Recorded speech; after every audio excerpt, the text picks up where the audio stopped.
That's the sound of beer cracking open. Guys, welcome to the show. Thanks, man. I'm glad to be here.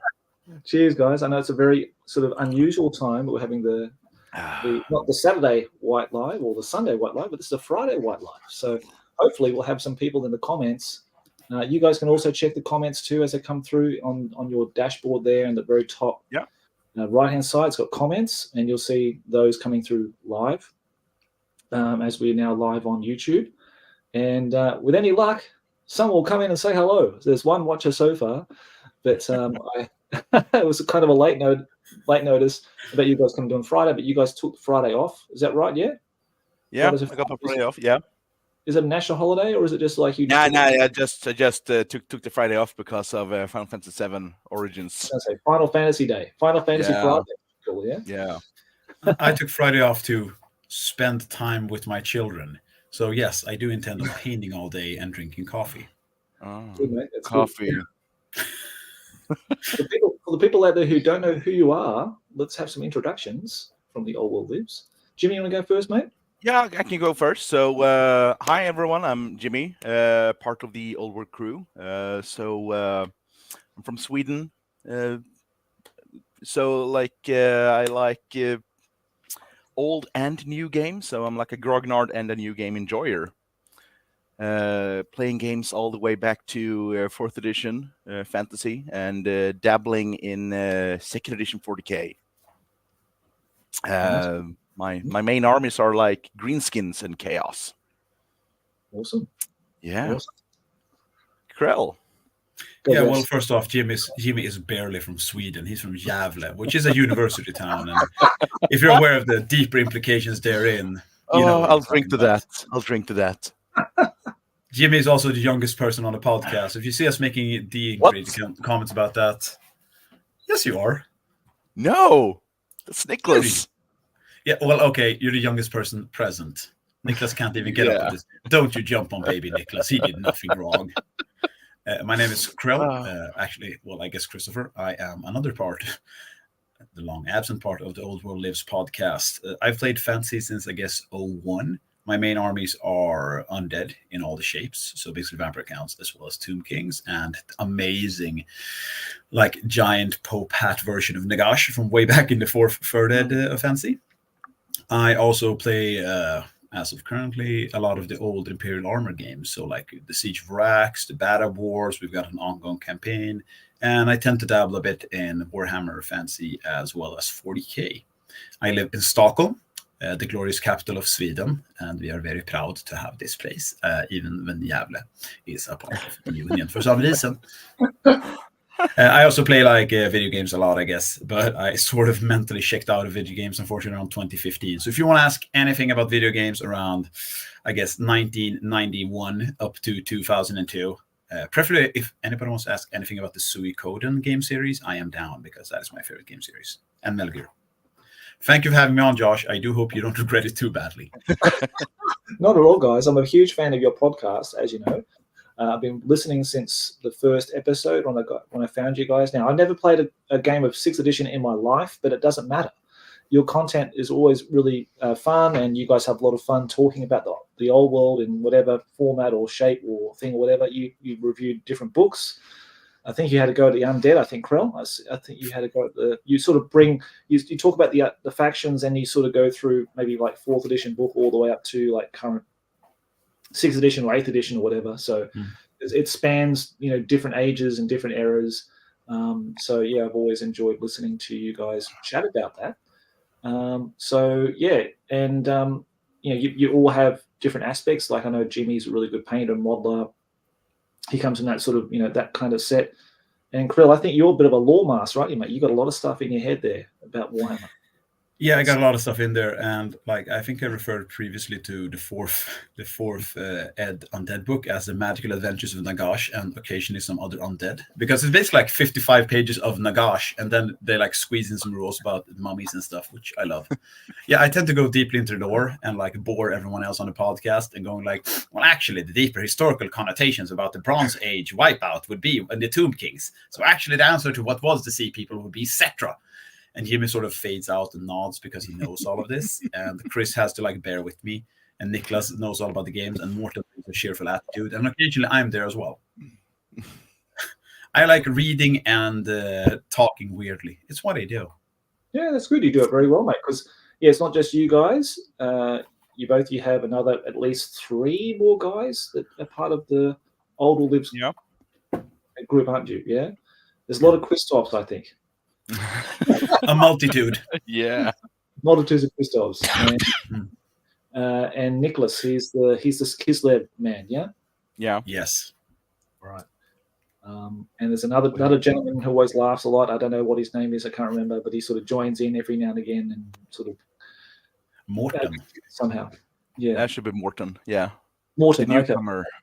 The newcomer. You can see Jimmy stare into space trying to figure out which one of us actually laughs on occasion. Yeah. It's like, we have a cheerful person on the podcast. Yeah, someone's having fun. Yeah, exactly.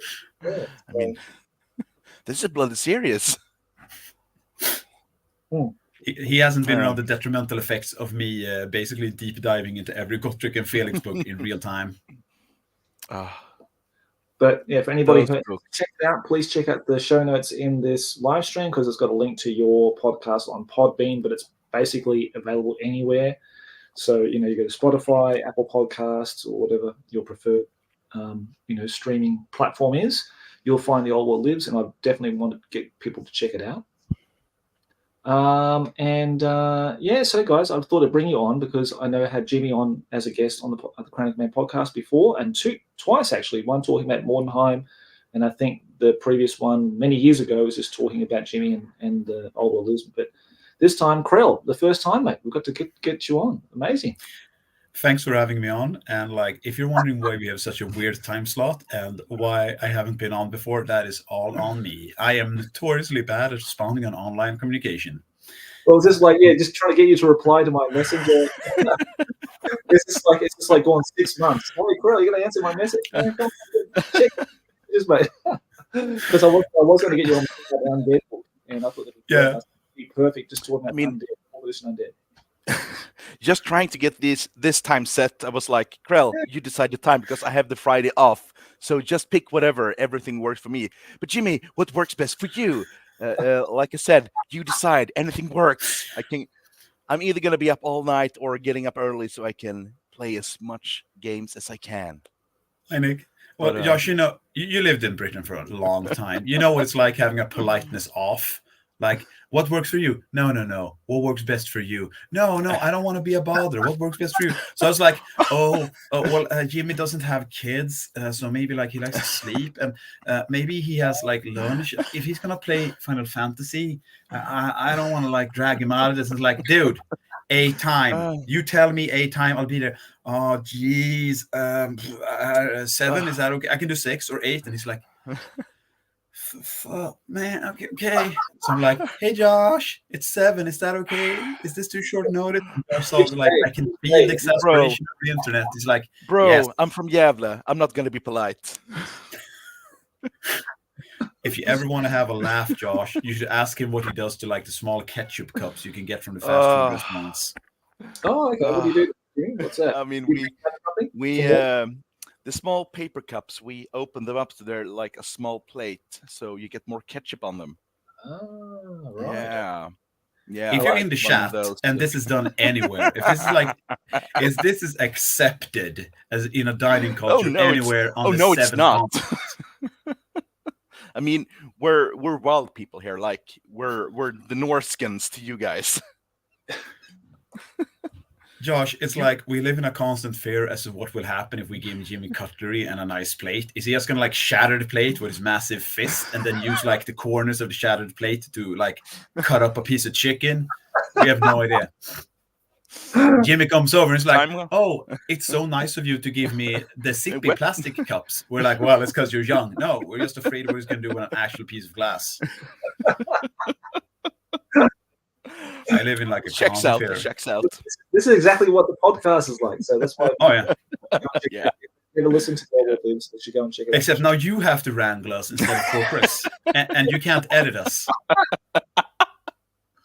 Oh yeah, that's right. Is there any do's and don'ts for us here? Well, Chris probably edits out like 70% swearing, of what I say. is that okay? it's only because we're on YouTube. No, swearing's Yeah. fine. Like if you like to say F and C every second word, of course they'll just demonetize me. But I think everything should be fine. So, fuck it otherwise. Yeah, basically. That's the way I look at it. Look, guys, it's a beautiful day out here in Japan. I must say, it's about 13 degrees. It's warm. I've got the windows open. Drinking beer at 3 o'clock in the afternoon, talking to you guys. It's going to get any better. I mean, this is it. This is life, man. We're living it. I don't have 7 though, unfortunately. To top it all off. Well, me and Jimmy spoke about it, and we made like a taciturn agreement that neither one of us are going to pretend we know a single word of Japanese. I'll join you there, so don't worry. FW's here, cool. But yeah, let's talk a little about Final Fantasy, because I know it's Jimmy's obsession right now. Yes. SW Def. Long live Def. Was it today or yesterday? It was the first or the third that came out, did it? It was yesterday it came out. This is the second part of the Final Fantasy VII remake. Right. Lore-wise, we're just after they left Midgar in the beginning of the game. Right. Okay. Now that makes sense. So I thought this came out a long time ago because I saw trailers.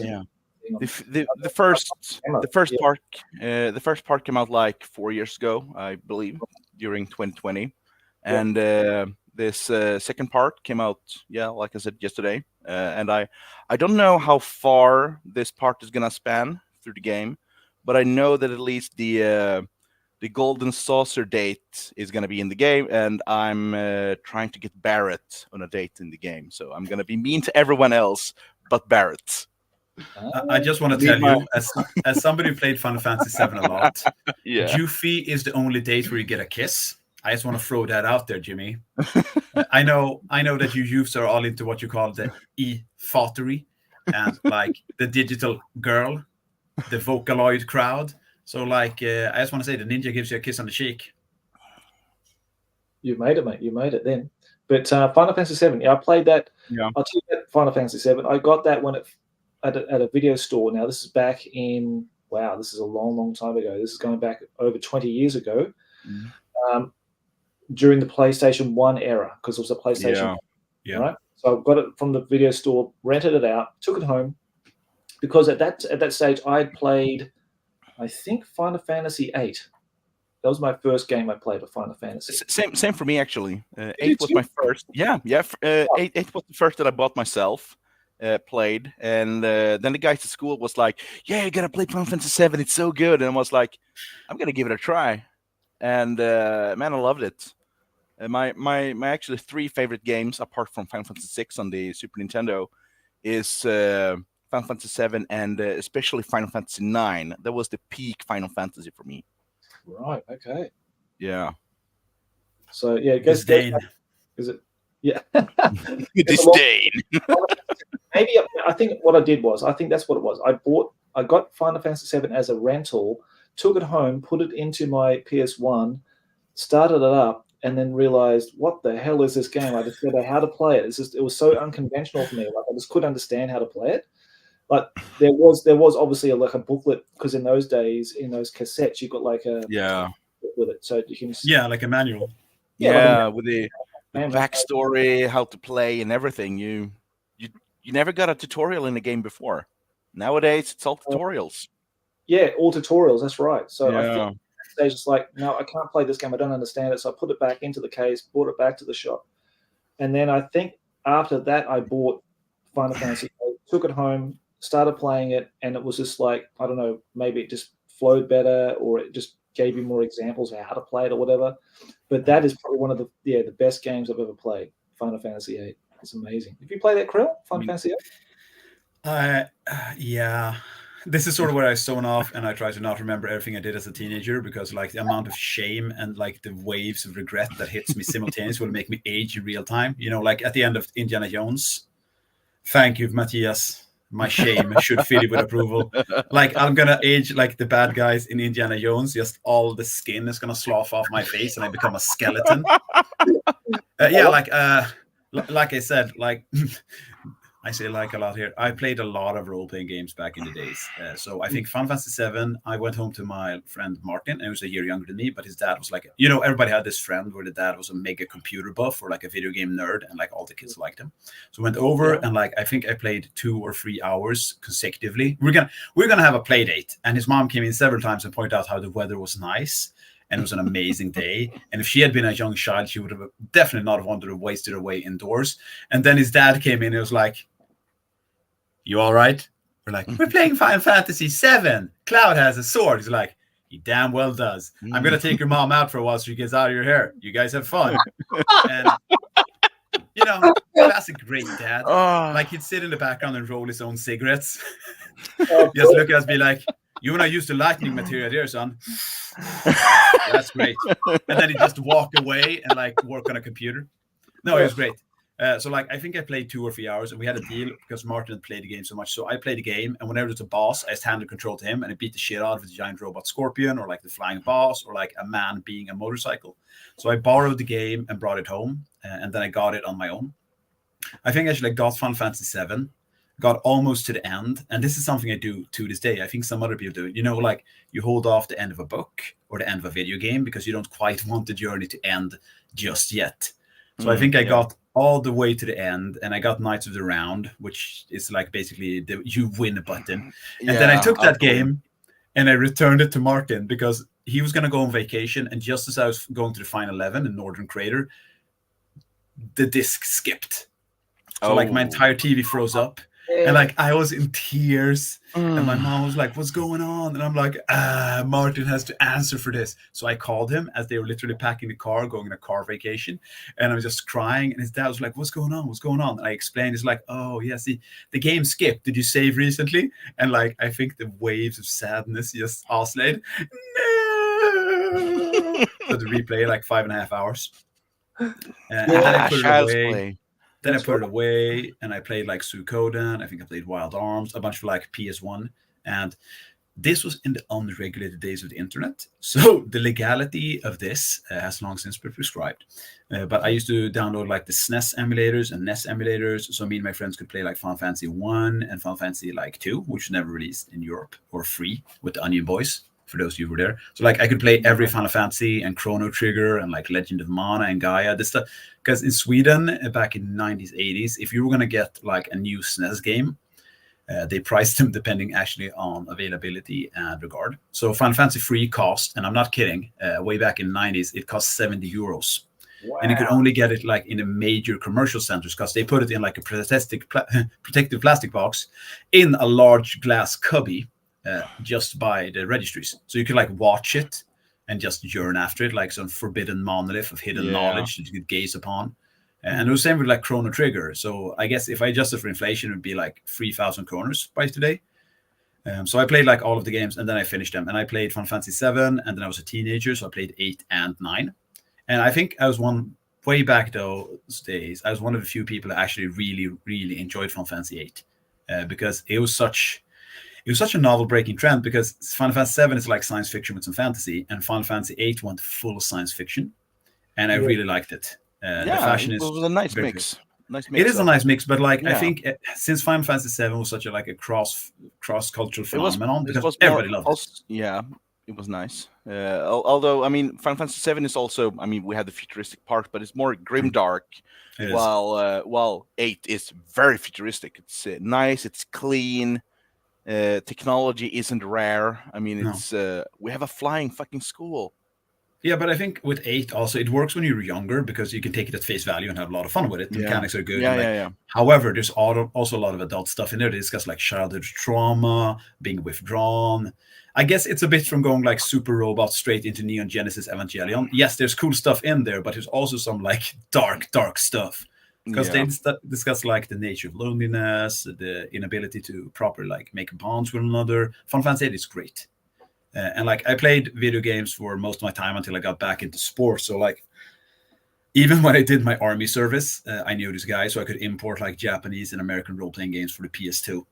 And for those of you who think that that's not good, I also want to make the point that when I sold my video game collection, when I had my first kid, we had enough money to like get him everything he needed, like crib, like a carry-all, stroller. So like invest in nerd stuff.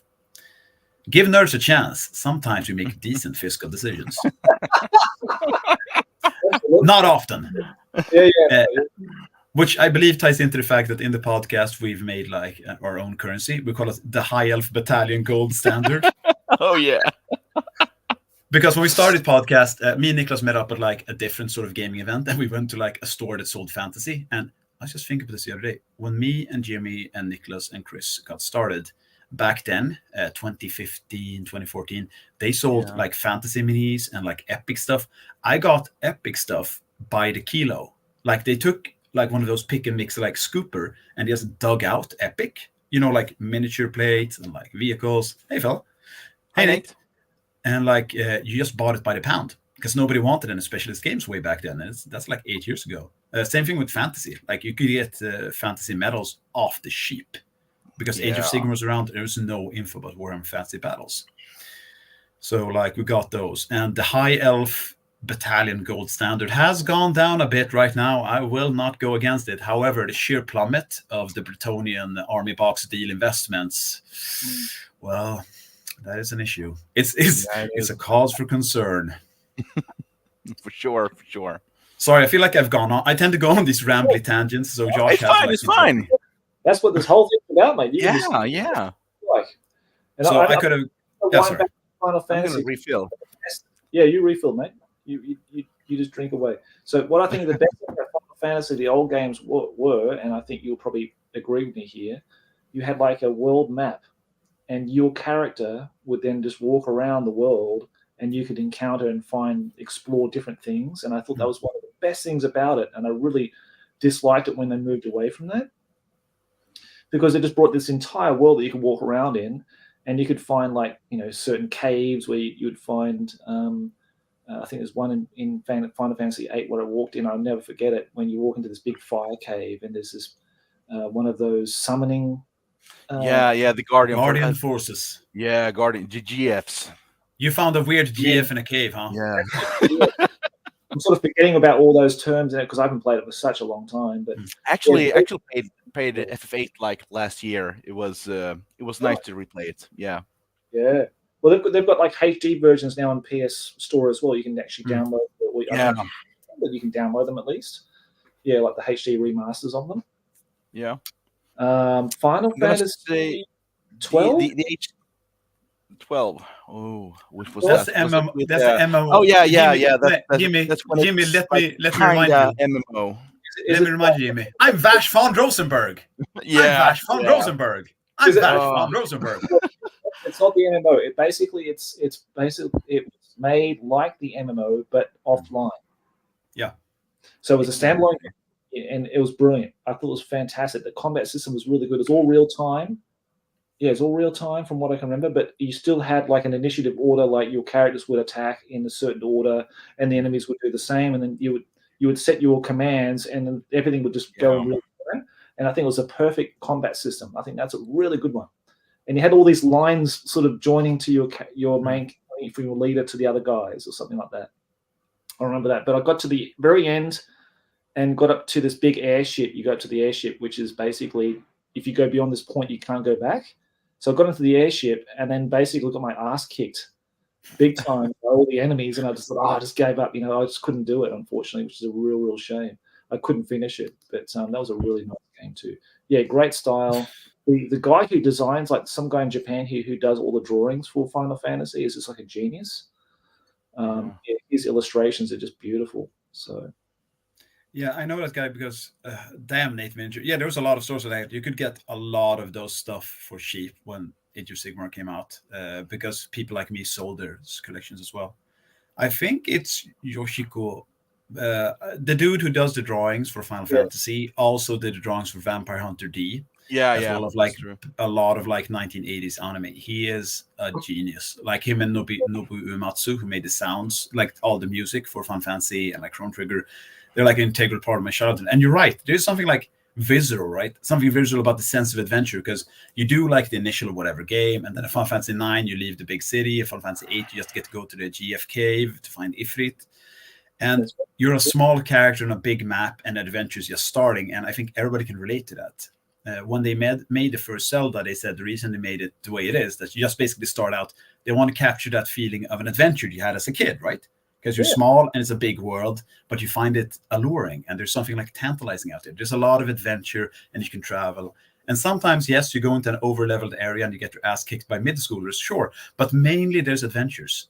And like, there's something about that. I also was a bit bummed out when they moved the overworld map. Like, I think they did that around Final Fantasy X, because the entire world is just interconnected. Yeah. Also, the first one with voice acting, which, you know, American voice acting. Mixed message. Jimmy, like, I played Sengoku. Yeah, I played Sengoku Musou, or like Samurai Warriors, and they tried to dub every character. It's like when they dubbed the Dynasty Warriors, and they have like these really beautiful Chinese names. This is Zhao Zhao and Guan Yu, and then they have Americans and like, my name is Cao Cao, and I'm going to defeat you. I'm Guan Yu. I'm like, I grew up pronouncing like that. So like when I came to the uni, and they're like, oh, have you read any Chinese classics? I'm like, yeah, well, I read the Romance of Three Kingdoms. Oh, okay, well, that's interesting. Do you have any favorite characters? Well, I really like Liu Bei and Cao Cao, and my favorite is Lu Bu. I just looked at him like, why do you keep pronouncing like that? What's wrong? It's like if somebody learned French from a book. Yeah. Parlez-vous francaise? And they're like, qu'est-ce que tu me dis? Pourquoi tu retardais? Pardonnez-moi. Je n'ai pas. Je nest cest pass. No, I really like the Final Fantasy games, like growing up, and like the unmitigated sense of adventure is still there. And then, like as you get older, you have kids. It's hard to catch up, but they're all there.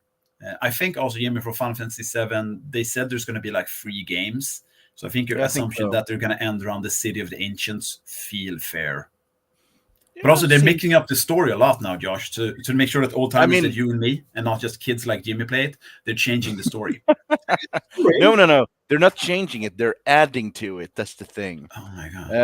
Me and the girlfriend, we talked about this last day when I started playing. It's like we're glad that it's like 75% unchanged but fleshed out. Right. Okay. Some things are added and some things are really fleshed out, like the whole thing with the terrorist group of Avalons. So there's more deep into it. There's even a DLC where we get to see other parts of the same organization, because the part with Barret, Tifa, and Cloud, they're more like they're more extreme than the rest of the group. Did they keep the part where Barret talks like Mr. T? No, I don't think so. It's he's not quite like Mr. T anymore. Oh, okay, but it's still good. I mean, it's still a lot of swearing, which is good. There were two guys that there were 2 little doofus dudes that were like part of the Imperial Army or whatever. That was like they were featured in, I think, 7 and 8. They were featured in 7. I think it's Biggs and Wedge. Biggs and Wedge. They're They're named after the guys from Star Wars. Oh, is it? Yeah, they're actually the pilots that go with Luke to the Death Star. Biggs and Wedge. Yeah. And they're in every game. Them and like Sid in like every Final Fantasy game. Biggs and Wedge started in like FF6 for the Super Nintendo, right? I think. Yep, they're the guys who go with Terra to the Cave of the Mystics. In the beginning, yeah. Why do I know this? I'm burdened with the horrible truth of knowledge. Watch it. Played FF6 last year as well. So last year was a lot of Final Fantasy games since I bought them the HD collections. Mercy Bucop 3D Foundry. I could turn it up even more. Mercy Bucop 2A Bienvenue. Why do the French always ask for mercy when I bring them gifts? But like what Nate Minich said before, when Final Fantasy died out, not Final Fantasy died out. Damn, that's a grim statement that's gonna get you like angrily attacked, Josh. Why are these like weird Swedes saying Final Fantasy's dead? Yes, Nate Minis. The power of my magic, and they're like, oh yes, we need to find the great mystic Suge Liang. We must unify China from the cruel tyranny of Deng Zhou. I mean, I love you. You're gonna like this, Josh. Back in the day, for some reason, they had the guys doing the female voices for Dynasty Warriors. So you have this like beautiful concubine known as Yao Zhen, who seduces Lu Bu, and there's a bunch of operas. Basically, like the mad warlord's incredibly genius warrior son is seduced by a beautiful woman, but the beautiful woman sounded for some reason like Master Lu Bu, the cruel tyranny of Deng Zhou must be stopped, which carried over to like every samurai warrior game. So they had like the initial, I think, geisha, Okuni, and she sounded like, "Oh, Master Keiji, you're such a great warrior." This is the day where the only qualification traits for somebody to voice acting, I think, was to be related to somebody working in a game studio.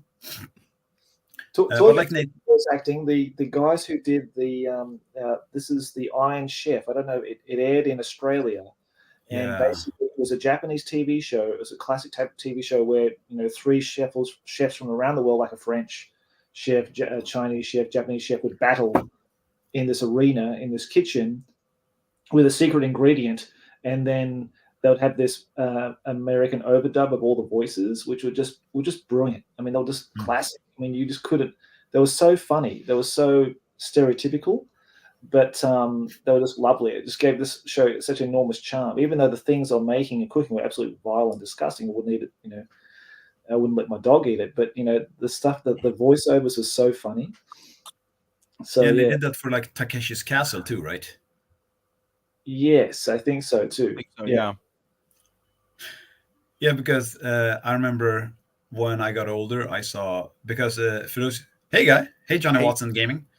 For those of you who don't know, that like Takeshi's Castle is like basically the modern version of Ninja Warrior, but they're in a Japanese one. So like you have 100 people doing an insane obstacle course, and they used to dub it over on American TV, and it was like pretty racist. And the host is a guy known as Takeshi Kitano, or like Beat Takeshi, and he's like mega famous in Japan. He's a legend. He's a legend. And like for some reason, most people in my generation's first exposure was him being overdubbed, making fun of people. Because the Japanese ones like, yes, and this is Toyomi. He works in a salaryman. However, in his free time, he does ikebana.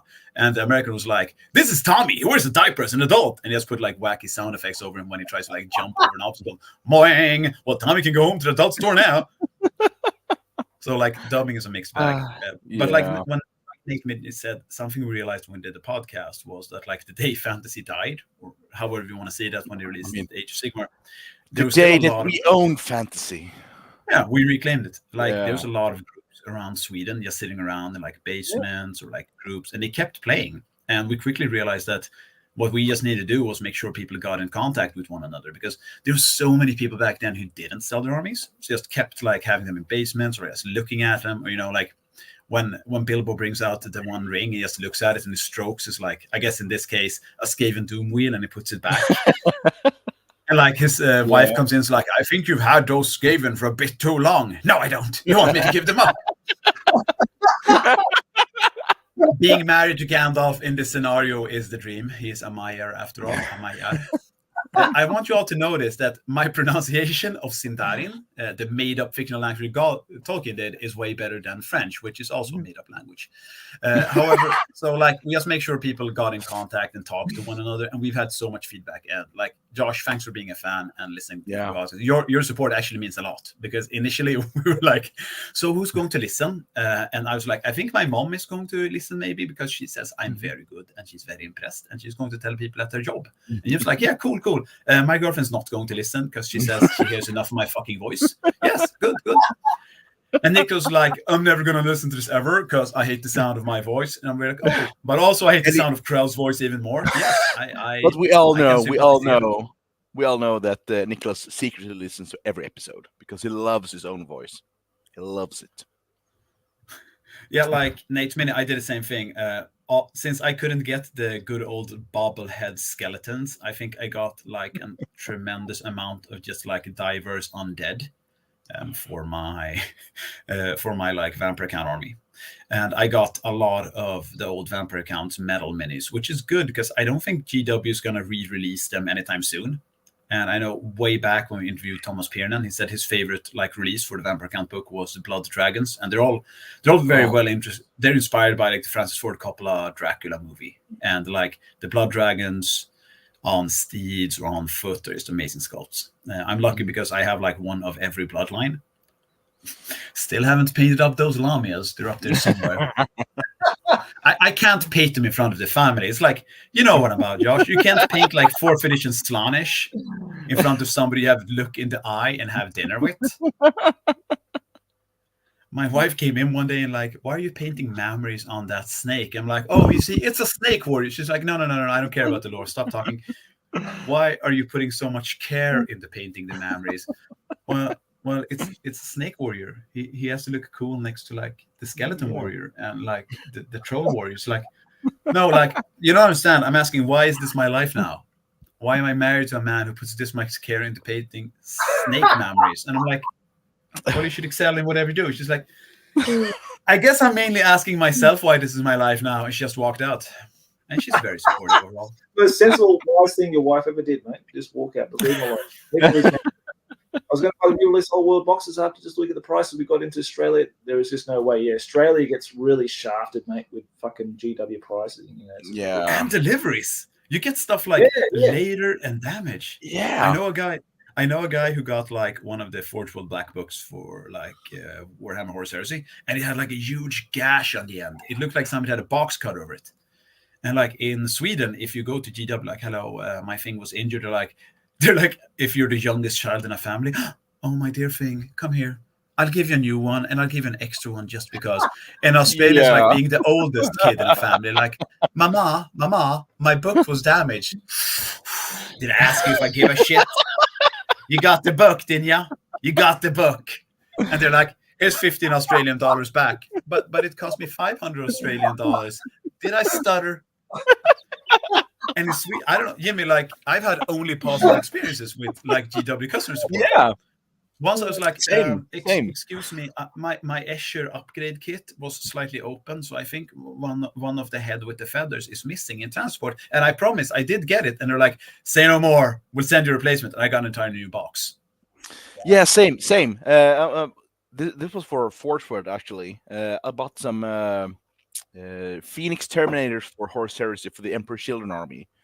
And I bought a box of 5 of them. There was I don't remember exactly what was the issue, but I got in contact with the Forge World, and they sent me just 5 more guys, and I just needed like, I think it was the arms for like 2 guys, and they sent me 5 more guys, fully completely miniatures. So Josh, do you have any siblings? Customer service was nice. Nice, man. That's great. Yeah. Sorry, what was that, crap? Do you have any siblings, Josh? Yeah, I have a brother and a sister, mate. Are you like mid, oldest, youngest? I'm the oldest of the 3. Then you know exactly what I'm talking about, right? You're like, Mom, I need some shoes. They're like, shut up. Your siblings are talking. Mom, I'd really like a new PlayStation. Of course, my dear. Of course. Oh, Josh, yeah. Oh, this hits me right in the heart. Because you're the youngest sibling. No, because I'm the firstborn son, and my 2 younger brothers got everything they ever wanted. You have to take care of your siblings, Jimmy. They're the babies. No, they're the bane of my life.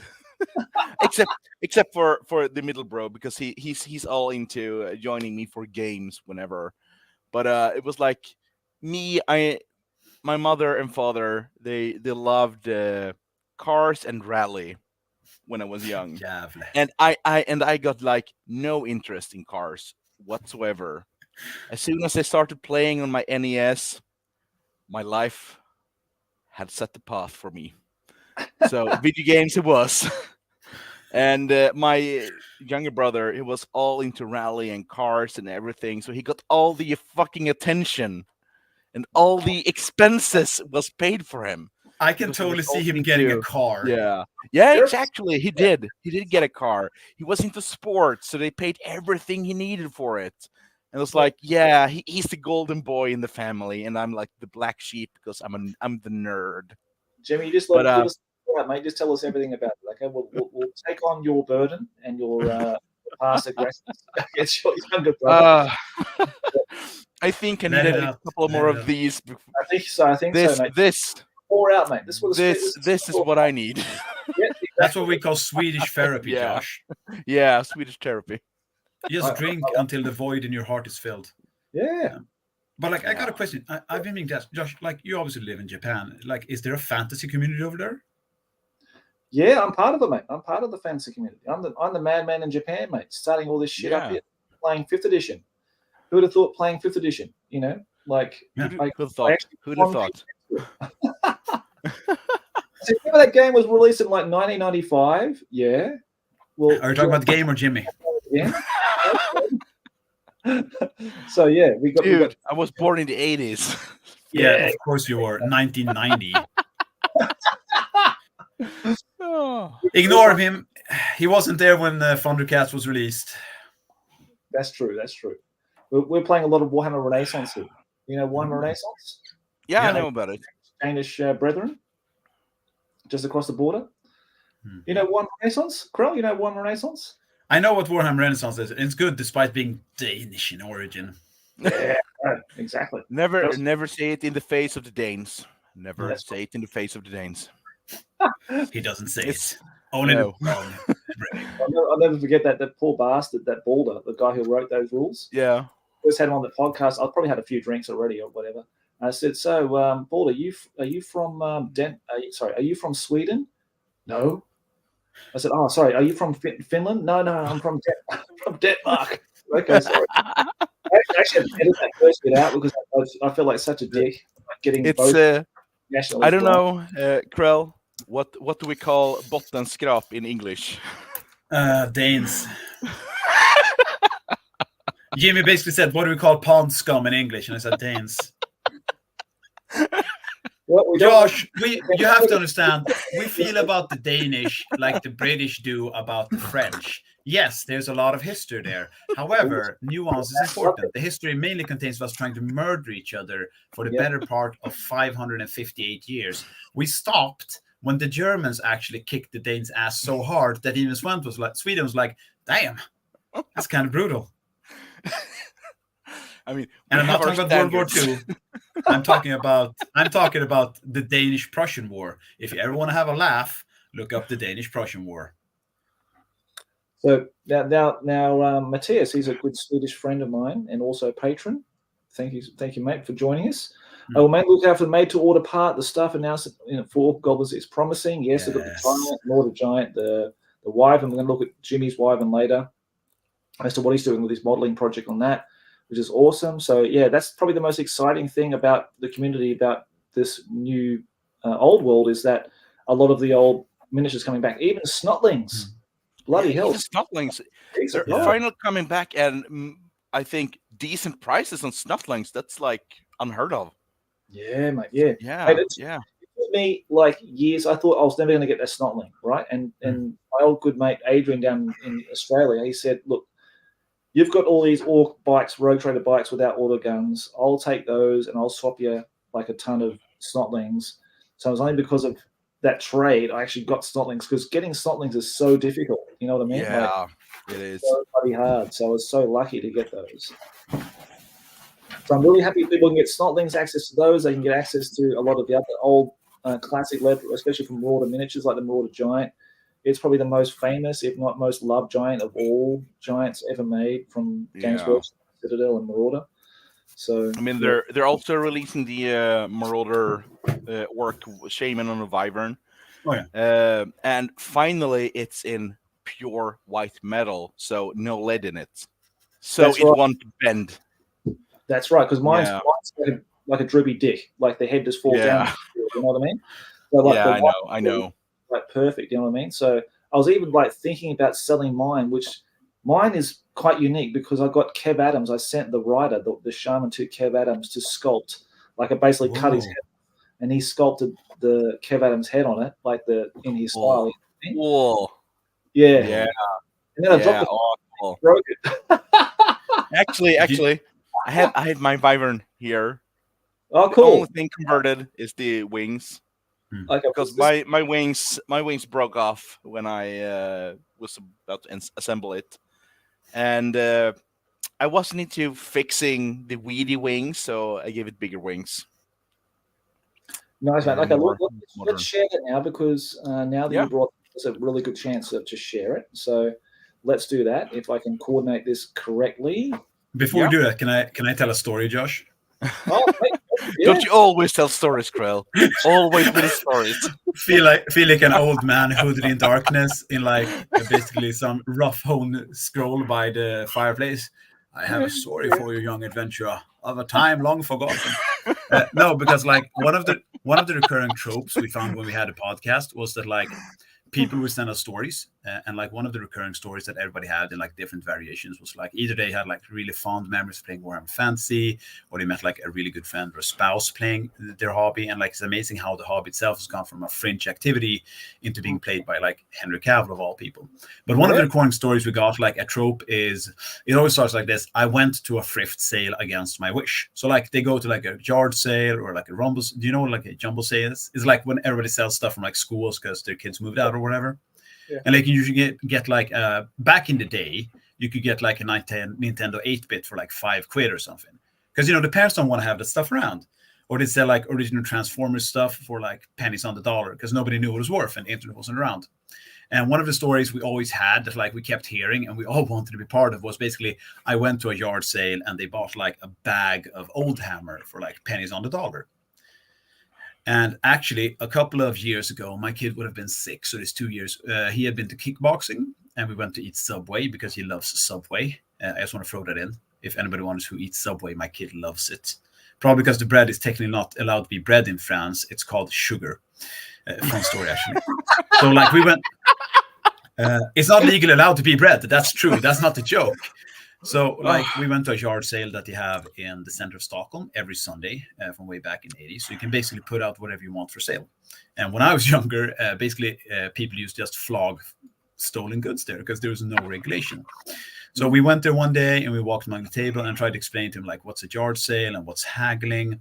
So we came to like a small forgotten table way back in the corner where it's like a big Rastafari dude standing around like nodding to invisible music and like pointing at stuff like the stereo and like stuff. And I saw like a weird box peeking out between a couple of like Persian rugs, which I presume were good ones, but were now like soiled beyond comprehension, and like a Garfield clock. And I was like, so I was like walking like, when you try, Josh, when you're trying to teach your kid and you have to talk like, everything in the world, and like, son, when you do haggling, what you want to do is like, and I literally went, huh? And what was peeking out between the boxes was like, I have the box here. It's an old like Apple Macintosh 2 video card box. Oh, wow. Okay. And next to it was, and I'm not kidding, the original Rhino Mark II plastic box. Wow. And it was like the Rhino Mark II sprue, 2 of them. And then there was Apple II box, and underneath it was the original Warhammer Rogue Trader plastic Space Marine box. Ooh, Still nice. covered in plastic. Oh, nice. So I brought it out and I checked, and there was like 40, 50 Marines still on sprues and the original box in really good condition. So I tried like feign interest to this Rastafari guy, and I'm like, hey, what do you want for this? And I'm sorry if I offend anyone. And it's like, yeah, man, I want to know what I want, but maybe that one and the other one for like 60 euros. And I'm like, I don't know, man. I had this as a kid and like it's not complete. And my kid's like, but daddy, you said it's an incredible find. Shut up, son. And the Rastafari man was like, nah, I want to know what I do we want for it. And I'm like, well, I know, like, and I have to do like the classic, like, you have to walk away a bit. I'm like, I don't know, like 60 quid. And I walked away. And like I went back, and just as I turned my back, there was the man who was, and I'm sorry, again, if I offend someone, the anthropomorphic personification of a guy who collects trains. It was like he was balding, his like glasses. He had like, he smelled of perfume, but also underlying of regret and like brandy. And like his wizened claws stretched for the box. And I'm like, well, it's not complete, mate. And I could see a tacit agreement in his eyes, like, you and I may share the hidden gold within, but if this Rastafari man knows it's actually worth, we're fucked, because he's going to take it to eBay. And it's like, and he answered in a nasally voice from deep within his rat-like face, it's not complete. That greatly diminishes the value. And the Rastafari man looked like, oh, well, no, another one of them, yeah, old face. So like I'm like, well, I can take both of these boxes, but I don't need like the small rhino. I don't know why it's called a rhino. It's like a truck. He's just looking at him like, okay. So I think I took like that Apple 2 box. The content's gonna come back, and like the Rogue Trader, like original plastic Marines still on sprue. Mhm. And like I think I got all of them for like 30 euros, which is like a really good price. Yeah. And I took It the is. Mark II Apple box as it was, so like I wasn't quite aware what was in it. And I know like the Rhino got bought up by another collector who really appreciates old stuff, and I actually sold. I tried to go on the old Hammer group and the mini Hammer group because I had like the original heavy weapon sprue still in white lead, and I had all stuff, but I wanted to sell it at a decent price, but I also want to make sure that a collector got it. So I forget the name now, but the guy who bought it actually lives in Great Britain, and he showed me a picture because he framed the original box. He's a huge collector. I'm so happy he got it, and like he still keeps the sprues in a beautiful Be painting. right back, guys. I need to But what I also fetch got, one of my which- original boxes. what I think you might find interesting, Josh, in that Mark II, in this like Apple video card Macintosh Mark II. I don't know if I can actually show it on my shitty camera, but I found this old like the Rogue Trader original metal cool. guys. So you have like the Banner Dude. Yeah. You have the original like metal Chaplain, Beaky Chaplain. It's cool, mate. That's brilliant, that one. On I the also box. got the first ever unreleased made Tech Marine. Oh, wow. Unreleased one.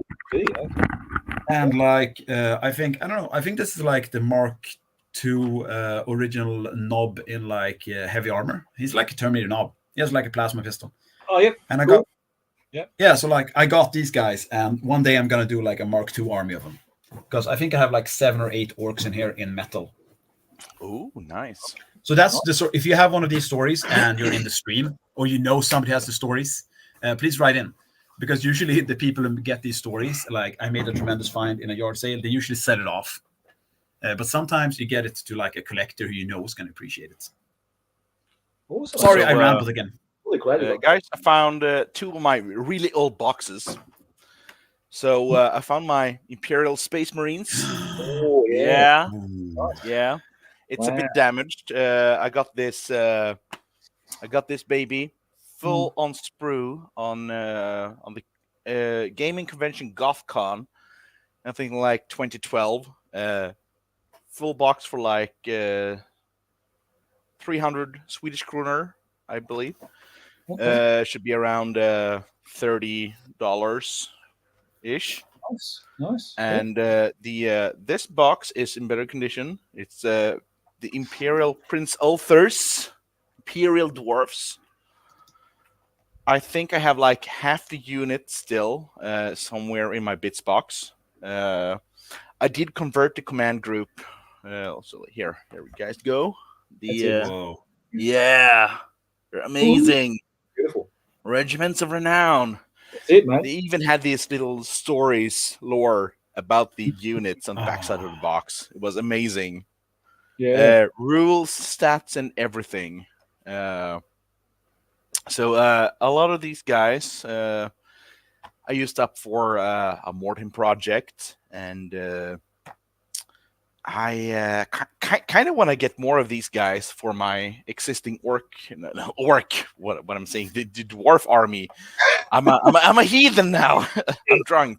I guess all short That's the dwarf, thing. all short miniatures just look the same to you, huh, Jimmy? I mean, if you think Do they? about it, the dwarves is the missing link between Skaven and night goblins. So I mean, night goblins live in caves. They're small. Skaven. Jimmy, you need to drink more or less. I can't make up to my mind, but like And dwarves, that's a grudging. they're small and lives in caves. Yeah. Josh, this is Neither- another neither Elgi scheme. Neither the Skaven or the goblins like the elves, and dwarves don't like the elves. So Yeah. basically, when a Skaven and a night goblin meets up, the love child of that event is the Hi, dwarf. Odgit. Mhm. Okay, so You gotta hear basically, first. Jimmy, no. Swedes are like the proud Dawi. We hold grudges, we make things of incredible beauty, and we do live next to the infested, haunted caves. Whoa, you play Of the Warzone? Danes and the What is it? He play 3D Crown I plays play Warzone. in Denmark. You better make Denmark is basically Night Goblin haunted Crooked Moon area. Small, vicious, angry, dagger in every hand, eating mushrooms And by the the Norwegians, fistful. they're the Skaven. They're chaos dwarfs. No, man, that's the Finnish, guys. That's Finnish. No, how dare you? The Finnish are the proud Kislev. They're like the bulwark of chaos. But like the dude 3D Foundry plays Warzone. Warzone is an amazing miniature game from way back in the 90s, which they actually made a collectible card game called Mutant Chronicles, which I played when I was younger. And there's also a comic about it and a set of role-playing books. And like it's so incredibly grim hammer. Like it's so grim dark. Basically, mankind is run by megacorps, and they started like doing space exploration, and then they went to Mars, and they're like, hey, there's this weird like inscribed gate thing. There's like a huge dark marbled plate. We're just gonna live it out. Oh God, it's Satan! And literally a hell dimension open up on Mars, and all the megacorps are like going from this is bad. Something's rather upsetting, chaps. We at Britannica believe we should do something to. Well, we here at the Capital Company believe this is an amazing way to actually use hell energy. And then you have like the robot faction called Cybernetics, like, beep, beep, mankind is doomed. Robots cannot feel fair. We shall use robots to fight Satan. It will be great. And then you have like traditional like Chinese Asian, which is known as Mishima. And they're like, we are a Saibatsu from 1980s. You fear us, but also we have mechas. It's like the entire setting is amazing. Also, somebody said we're gonna miss out on insulting Danes. No. It's like breeding or like eating pickled herring. It's just something you always do. You could wake me up in the morning and like, the Danes are coming. The Danes are coming. It's like Russia invades Europe. I sleep. The Danes cross the border. Real shit. Yeah. My son is watching like this history show, and it's like, Papa, what did Gustav Vasa do? And he actually unified Sweden way back in 1523. And I'm like, he saved us from the wild perfidy of the Danes. Let me tell you, when Charles XX lit fire to attend for our country just to fight the Danes to make sure they couldn't live there. It's like, Papa, were they bad people perchance? I'm like, it's important that we don't judge them by model conventions, but they did kill a lot of people. And by people, I mean mainly Danes. So, A-okay, son. A-okay. Like Warzone is a great setting and game. I still like, if I go rumbling back there, I still have them because there is a faction known as the Brotherhood, which in many ways is the predecessor, I think, to the Grey Knights. They are a monastic order. Jimmy, did you ever play like Mutant Chronicles or like Never did. I saw a lot of the models in the old hobby store, but I never got into it. It's like, I don't know if you read Magnum when you were younger, like the I comic did. book. I did. Yeah, I did. They had an entire comic arc from Mutant Chronicles in there. Oh. Yeah. Also, somebody said, fellow Swede, you're going to drop off your kids. Du har valt helt rätt. Bara bli av med dem. He made the entire correct choice. Just get them out of there. Take a day off. Get the kids out. Put some you time in there. Oh, God. I'm too drunk for this. As they told me when I fell asleep, as my wife was giving birth to our son, nobody really asks the dad how he's doing. So you got to think about yourself, buddy. Get the kids out of there. True story, actually. She'll never forgive me. No, so like the Danes are night goblins, yes. And the Norwegians are chaos dwarfs, yes. I guess the Finnish would be... the Finnish would be Kislev. The troll country. No. They're trolls of the troll country. They're not trolls. They are our noble trolls. Do you know how much of a historical debt we have to Finns? We love the trolls. Stop quoting your girlfriend on why you're dating. So, like, Jimmy, while Josh is gone, who is best girl of Final Fantasy?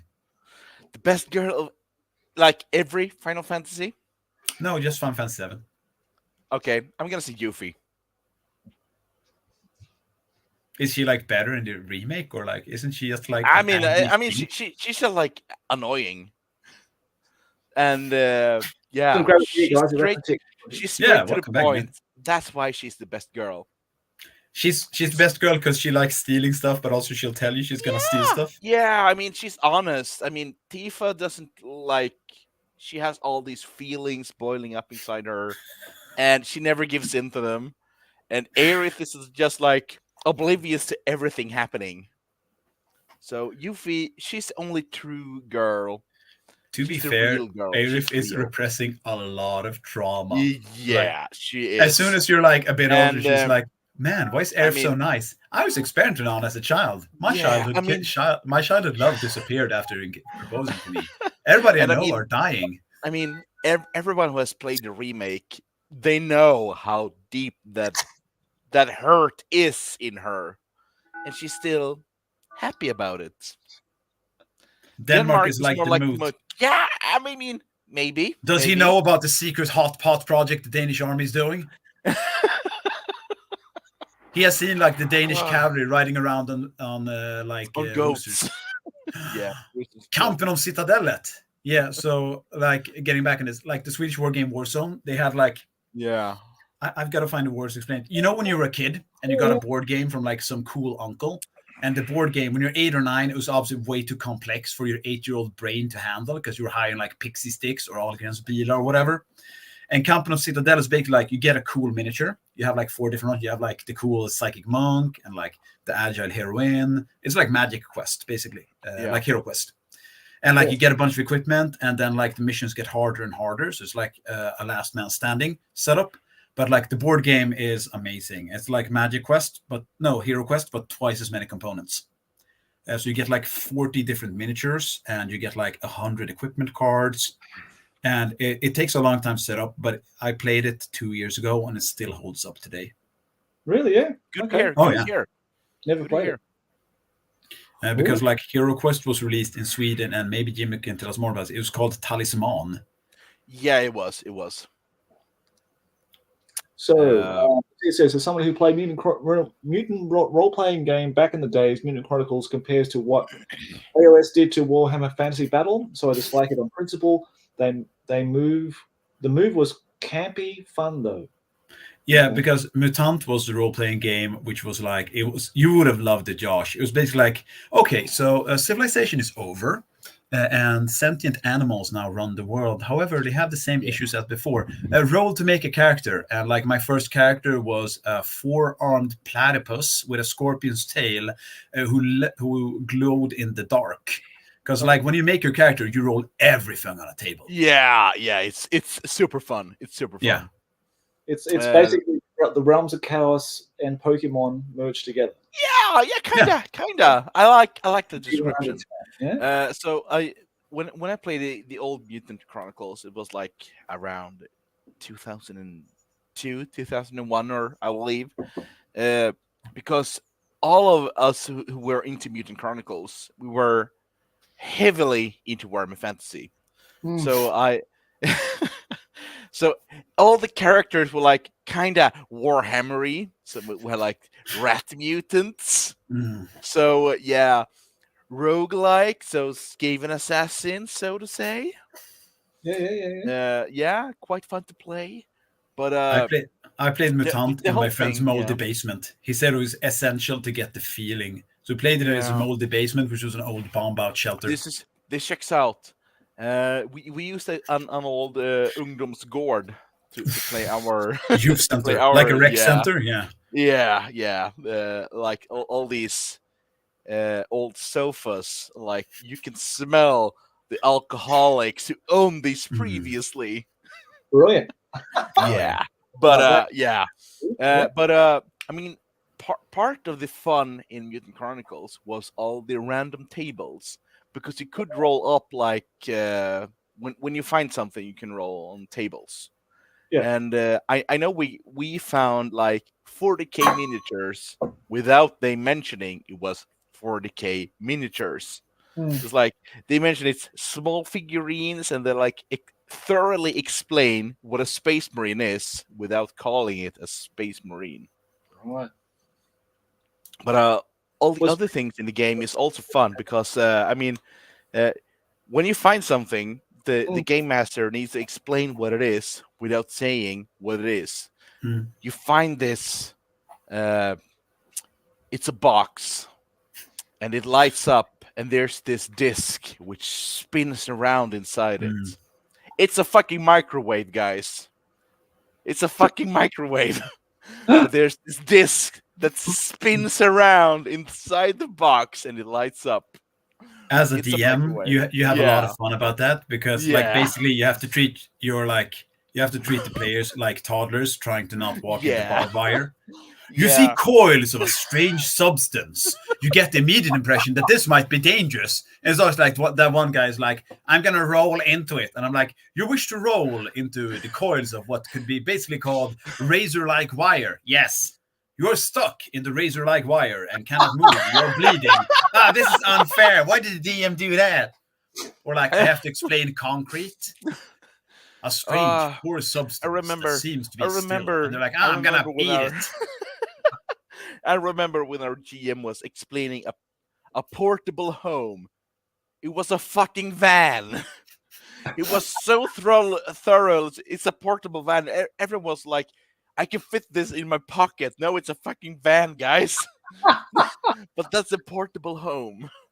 You will never know the pain of being like a native English speaker in Sweden in the early 2000s when everybody wanted the game to be fully done in English, but everybody wasn't like really great at English. And I'm like, you walk into the shed, in the stillness of the darkness, you can see a scythe, a shovel, and a hoe in the back. And someone's like, oh, there's a hoe in there? Can I talk to her? I'm like, yes, there's a hoe. I grabbed the hoe. You're currently holding a hoe. Oh, man, did you guys hear it? I'm holding a hoe. And I'm like,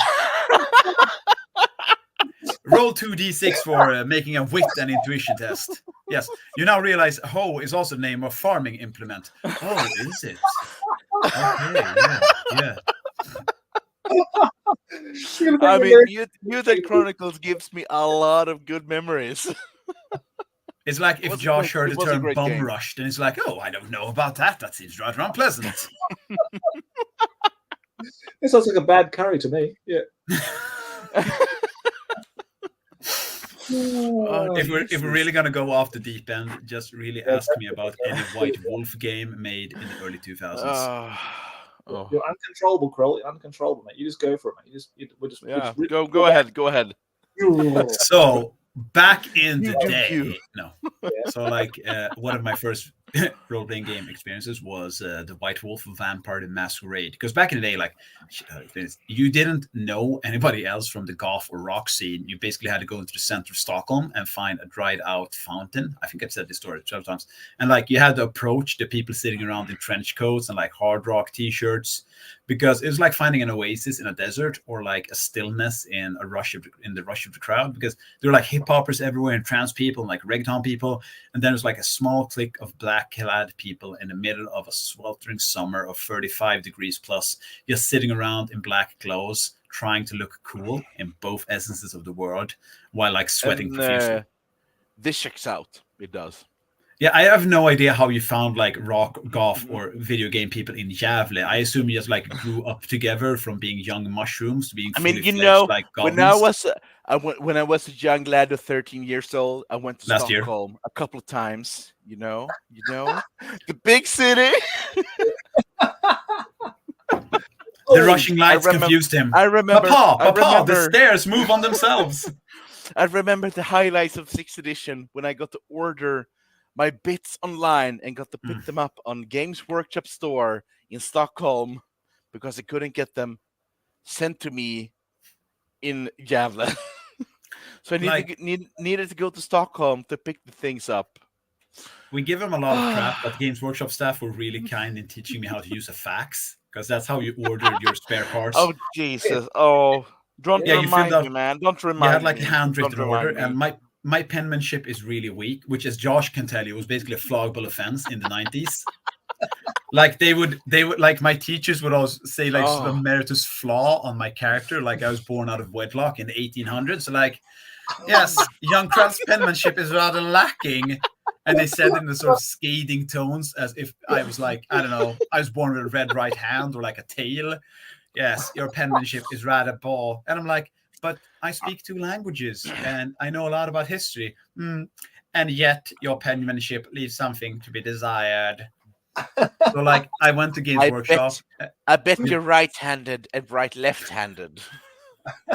No, like I could write equally bad with both hands, which always confused my teachers and made them angry. They're like, have you tried writing with your other hand? And I was like, Val Kilmer in Tombstone. I'm your Huckleberry. And I saw Ryan with my left hand. Like, it looks equally shit here. I'm like, well, I'm actually right-handed. This looks worse somehow. Well, I can use the other hand. Yes, you had to get a pen license, and you had to get like a driver's license for doing math.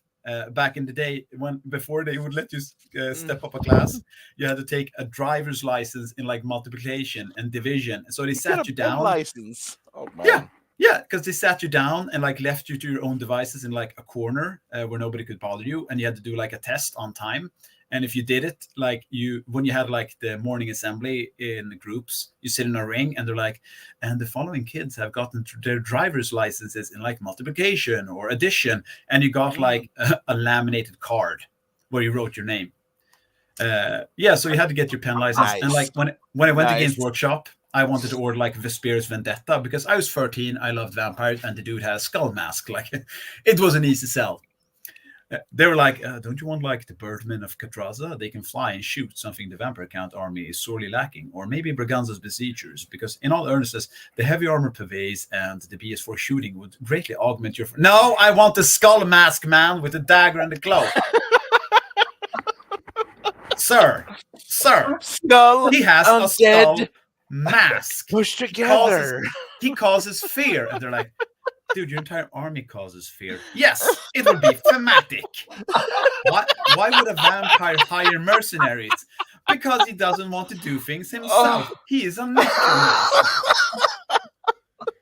And you're like, well, okay. So I had to fill out like this fact sheet. So they gave you like a paper. Yeah. Like a Dane.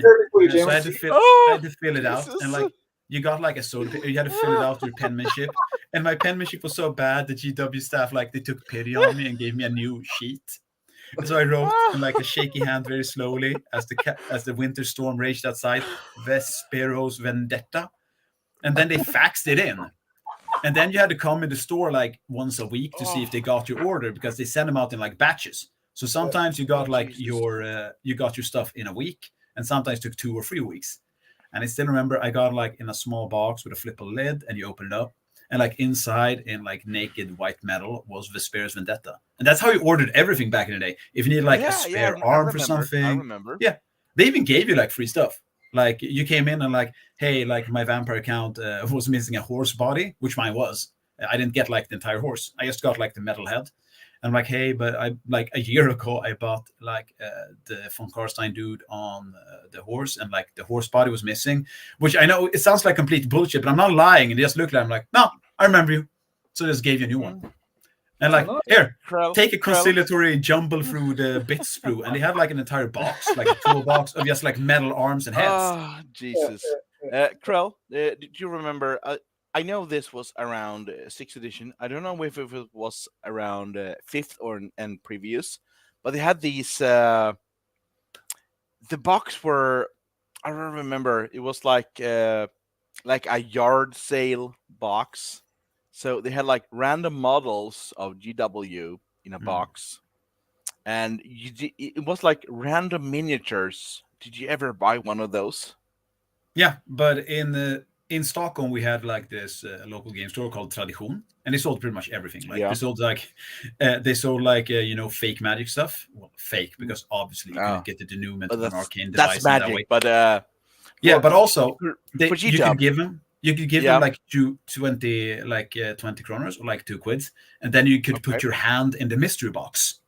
And the mystery box was like basically everything you got from GW that was opened or like a blister, and then you could pull it up. And I think GW had the same thing. You could give them like 50 kroners, and you got to put something on the box. Yeah, and that could be like, it could be anything. It could be like Gazgul Magfraka from like the online game. What's it called? The online game for Warhammer Fantasy. Or like you could get like a random flash kit guy. You could get anything in that box. I remember. I mean, I remember buying one of these boxes, and it was like 5 of the what are they called? The Volan's Venators. Oh, 5 normal guys. So no command, no Voland. And it was like the full price of a normal equivalent box from GW. So I didn't know what I bought until I opened the box. And I love this thing because it was like the models are kind of cheaper than buying the actual models, but I randomly got everything, and I just loved getting these knights, and was like, yeah, I have these 5 knights, so I'm gonna go ahead and buy the Vol Inventors command group and a couple of more guys, and suddenly have a unit of 10 guys, which I regrettably sold / traded for normal plastic night goblins of the late 5th / the 6th edition era, and I regret this whole trade. I remember how I was all into these fucking night goblins because I could feel fanatics, and I loved night goblins and fanatics. And he was like, I mean, the Vol Inventors, they're a good unit, either in 5th edition or in 6th edition. They're a good cavalry unit. I mean, they're Josh, kind Josh, of cheaper than buying the normal heavy cavalry for 6th edition. And I mean, like in 5th edition, Voland is a good guy. I mean, he has good fighting stats and everything. He's a hero level champion, so to say, for a unit, which is likable, if anything. Yeah. As you know, Josh, being a long-time listener to the Old World podcast, and if somebody want to listen to it, I'd really appreciate it. Being a friend of Jimmy's and playing Warhammer Fantasy 6th edition is basically a lesson in being traumatized in every army there is. Like Jimmy's like, oh, here's my nice Night Goblin army, and I'm like, well, okay, my skill's gonna blow up. Ha ha! I'm just pretending to be a pleasant fellow. Here are 55 fanatics, and you're like, oh no! I love fanatics, okay? And then, I love my you're, night goblins. You're getting beat in the face over and over, and then Jimmy probably starts shooting himself in the foot, and it's like, well, my shaman, who's my general, is now going to eat 15 mushrooms, and then he flies away like Team Rocket in the original Pokemon series. Or like you play against Skaven, and you're like, okay, I know what Skaven can do. It's like, and then I summon an entire horde of rats to kill everyone on the field. And like, and now your 250-point vampire is turned into a Skaven slave. And I'm like, surely these are not the rules. Okay, they are the rules. And then you realize that Jimmy is basically a glorified card shark. It's like, hey, let's play a couple of nice games of gin rummy, and then you don't have any clothes on you. Kinda checks out, kinda. Yeah. Kinda. So don't listen to Krell too much. Again, I'm a nice guy. Of course, you I'm a nice guy. He said drinking whiskey by the cup full from his turtle's cup. He drinks whiskey at 7 in the morning. He's definitely trusting. You can trust me. I'm drinking whiskey from a Ninja Turtles cup. That bloody awesome. Yeah. Okay. Yeah. Definitely. I think I still have like the original TMNT 1987 Leonardo, Donatello, Raphael, Michelangelo action figures with all the accessories somewhere in a box here. I did have. I kid you not. I did have the whole toy range, but the thing is, 1997, my house burnt down and everything was lost. Everything. Yeah, it was a bummer. The only thing that ever survived was my NES and a couple of games that I borrowed to my cousins. And so, somehow, mysteriously, all of your brother's stuff just survived. Yeah, exactly. I mean, do you guys? This was. It was around 1997. There was this toy called. I think it was called Armstrong. It was like a Stretch Armstrong. Yeah, Stretch Armstrong. And my younger brother, who was born the 1st of December, and he got one of these toys, and I like clipped up one of his arms to see what was inside. And eventually hid the toy beneath a pillow in our couch. And I was like denying everything. No, I didn't cut his arm off. No. It wasn't me. But it was me. And like 5 days later, our house burnt down. And which was it's like bloody hell. The only toys that I had was like toys I brought with me to the school, I was like 10 or 11. So everyone brought their toys to school Oh yeah. to play during recess. So that was the only things that survived, along with the NES that I borrowed to my cousins. And yeah, The after amount, that, the lengths you will go to not confess to burning, like burning down your house instead of telling you to cut up Stretch Armstrong. Josh, you're gonna need like a trigger. You're gonna need a trigger warning on this episode. yeah, Like, you need trigger warning. has vivid descriptions of self harm. Oh Jimmy, Jesus! what happened to Stretch Armstrong? I don't know, Mom. Like Stretch It Armstrong was is listening to it was Type Zero somewhere. Negative. Stretch Armstrong is wearing like a black trench coat. He says he's Yeah. cutting himself just to make sure that he feels something. I don't know, Mom. He has a lot of darkness, Stretch Armstrong. I remember my dad so vividly. What the fuck happened to this toy? Someone cut it open, and it was like It's like a voodoo doll. he was asking my brother, who's 2 years younger than me. It's like, what the fuck did you do to it? It's like, I did nothing. You're like, Papa, perchance I espied him cut up yonder, Stretch Armstrong. Jimmy's a big guy. He would never lie about this, Jimmy Jr. Yeah, I mean, Papa, I I'm the fetched you a older switch. brother. You may punish him with it. Papa. I'm the older brother. I would never hurt my younger brother, ever. Exactly, I know. Even though he's a favorite, I would never hurt him, ever. As a That's goblin what player, you get for being loved by your parents. I mean, this is the first time ever of me confessing to this. yeah. I doubt that my father, my mother, or my brother will ever see this video.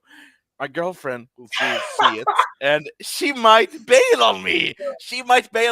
But we'll see. This is like Jerry Time Springer will for tell. gamers. This is like Yeah. Jerry Springer for gamers, I think. Just a confession time. Time will tell. If Josh, I'm I gonna think get that, like, shit out of this.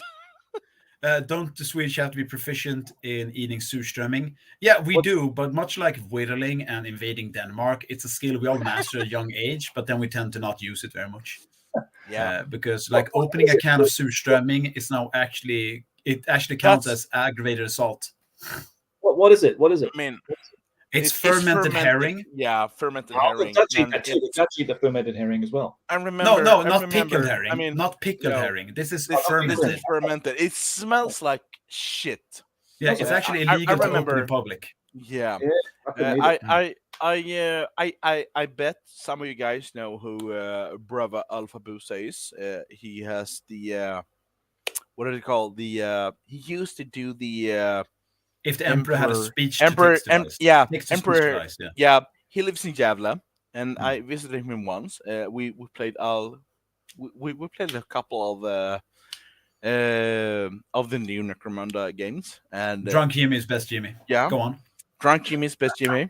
And during one of those games, we visited him during the summer 2 or 3 years ago, and it smelled horribly when his neighbors just opened the box of fermented herring.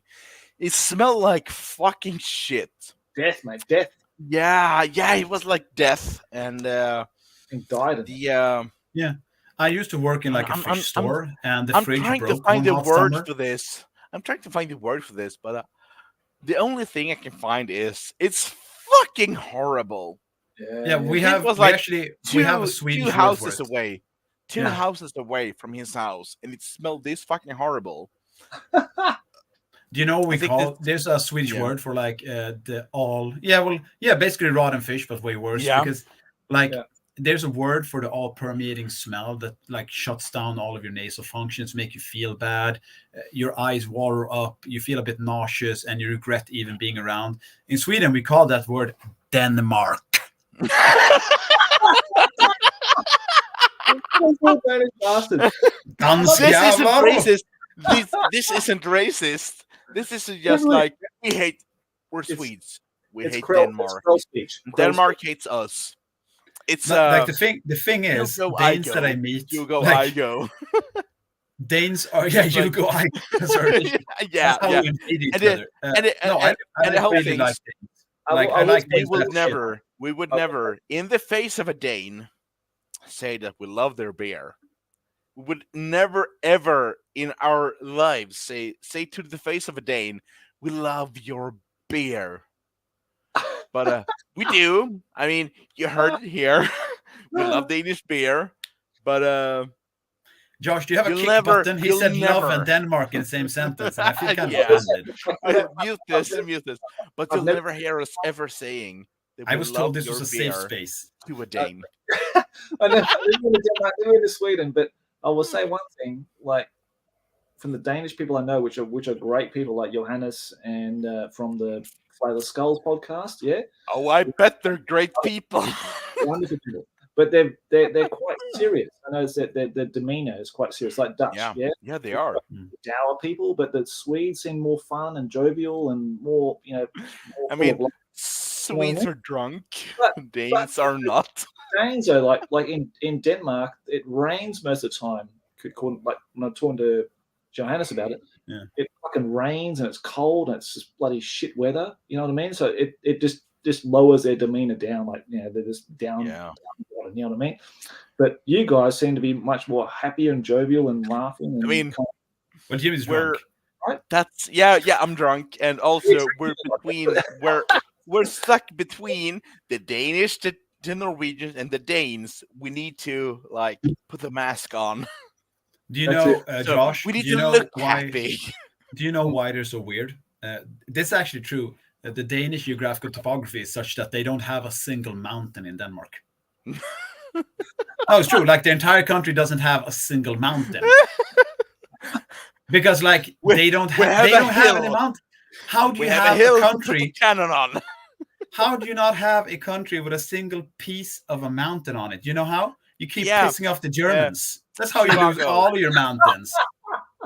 I hope I'm pronouncing this right. Chivago. Surströmming is country starts just right up north above my country.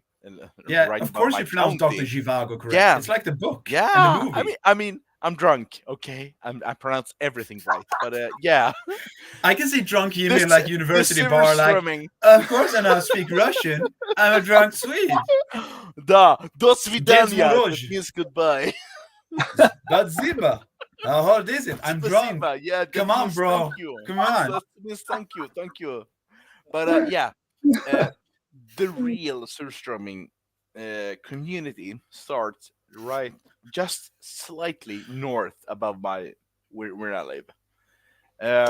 Some people eat surströmming where I live, and they're fucking abominations, and they don't deserve to live in my county.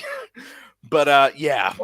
What is this one? What is this? It's another fish. It's a fermented herring. It's the fermented herring. Yeah. Yeah, like you make it by you used to make it by burying it underground and like a storage, and it has to be buried long enough that like the decay process starts and it starts fermenting like an alcohol. Yeah. So back in the day, it was the only way to make sure that you actually had nutritious food during like the dark months of winter and autumn. Yeah, I mean, normal people would use salt on meat to keep their meat like eatable, but us Scandinavians, we kept fermenting, like rotting our fucking fish.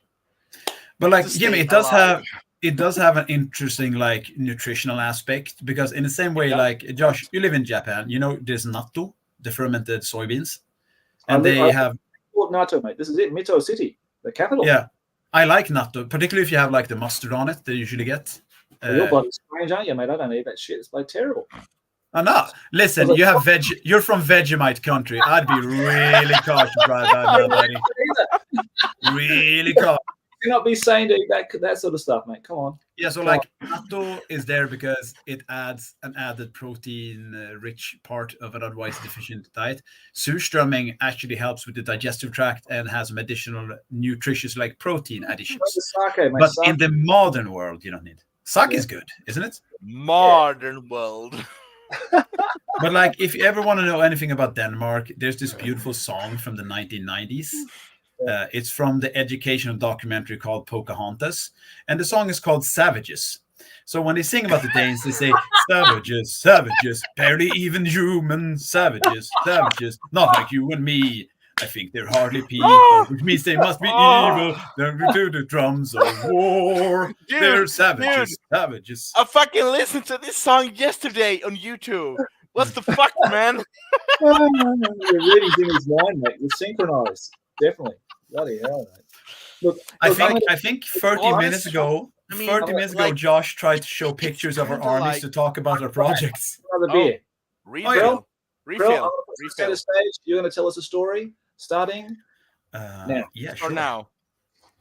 I remember the first time me and Nicholas talked about starting a fantasy podcast. We were at a Horus Heresy event, and me and him were playing our armies. Ooh. Jimmy wasn't there because, as usual, he had promised to go, but he flaked at the last second. Which, as anybody knows, Jimmy is an essentially Javelin thing. They don't understand complicated things like clocks or time or the concept of money. They are simple folk SDFU. with simple values. So me and This Nicholas is was like, commenting everything Krell is doing. It's like Cool, a it's like reaction being- video. like being married. So like basically me and Nicholas were playing like 1,500 points of Warhammer Horse Heresy 30k, and we were like playing, and I'm like, yeah, I shoot your units, like, yeah, I countercharge you. Because I'm a fucking alcoholic on a Friday morning. He's Swedish, so it's a part of our culture. Me and Nicholas were playing, and then I was like casual, like, Nicholas, I saw there's like a retro game shop over there where they play like, I think they sell old Warhammer Fantasy miniatures if you're into that. And it's like, Warhammer Fantasy, you say? A fantasy game. Well, yes, I do believe I'm actually going to go buy some stuff. And I'm like, yes, me too. So basically, me and Nicholas left a crowded event in the middle of a game just to like fuck off and run to old discount second-hand miniature war game plaza. So we went in there and started digging through like old moving cardboard boxes because they had everything in like boxes. And you pulled up like a Ziploc bag and it said like 10 euros or whatever. And it was anything from like metallic Graveguard from 6th edition to like 2 Hatfords of the Nagash. So like me and Nicholas kept digging out miniatures, and we must have been in there for like the better part of an hour. Like time flowed into itself. It started congealing. We lost track of time. Like I bumped into someone. I'm like, oh, sorry, I'm looking for like 6th edition Warhammer Fantasy miniatures. Like, oh, 6th edition Warhammer Fantasy. I play 4th edition Skaven, and look what I found. And he showed me like he had the 4th edition like Skaven cardboard cards because he needed cards to play 4th edition. And I'm like, oh my god, 4th edition, isn't that essentially Herohammer? And some dude from the other part of the store answered a nasal voice, it's actually a widely misunderstood concept that is Herohammer. It's mainly Dragon Hammer. And like a 4th guy came up like scuttering in like, well, actually. And I think me and Nicholas were in there for an hour. And like I came out with a fistful of like Warhammer Fantasy Undead 4th to 6th edition. And Nicholas managed to find like some of the very first Chaos Dwarfs. He got like the bazooka dude and a couple of like the old Byzantine Pope hats. So we went back to the event. And the guy who ran the event, which is a good friend, and on another podcast I'm in called The Varangian Heresy, Freddie. So we came in, and Freddie lived in Australia for an awful load of years, but he's also Swedish. So he says things in Australian vernacular, but with a Swedish accent. So we came in, and it's like, where the fuck have you cunts been? It's a game going on, and I'm trying to settle the fucking scores, mates. And I'm like, oh, we just went to find the fancy stuff. I know all about the fucking fantasy miniature, you fucking drongo. But you have to finish the game, don't you? I'm like, oh, sorry, but like, I believe I won over Nicholas like an hour ago. Well, I don't care about winning. You have to go report your fucking skins, don't you? Yeah, fun, you can't. I'm like, yes. And we went, and I'm like, Nicholas, I think I won over you with like 15-1. He's like, right wherever you want. And we just like sat in corners looking at old stripped metal minis. Jimmy, do you remember when Nicholas was going to do Chaos Dwarfs? I remember. Yeah, Jimmy muted himself. Josh, I think if you want to move on, we should probably start looking at the pictures you got of armies like Jimmy's Wyvern and stuff. Yeah. Jimmy, I think your sound's muted, dude. You're not coming No, through. that's how I prefer him. You're muted. You must have muted yourself or something. I don't know what's going on. Yeah. But let Jimmy sort that out. Let's go to the Glorious Bastards section now, where we can see your wonderful... hey, you got a picture of me. That's it. Your Phil, the mail order troll, mate, which Yeah. you were faxing to, basically. And Phil was packing your orders, mate. He was picking and packing your orders. Damn, Phil. This country owes you a debt of gratitude we cannot repay. Thank you for your service, Phil. So we've got some epic stuff here now. Yes. Krell, you go through this, mate. What are you doing, mate?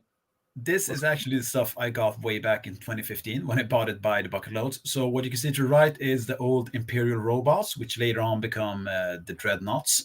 These are the Rogue Trader RTB-01 robots that you can see. And in the middle, you have what used to be like a Dreadnought command section. He used to come with a banner and everything.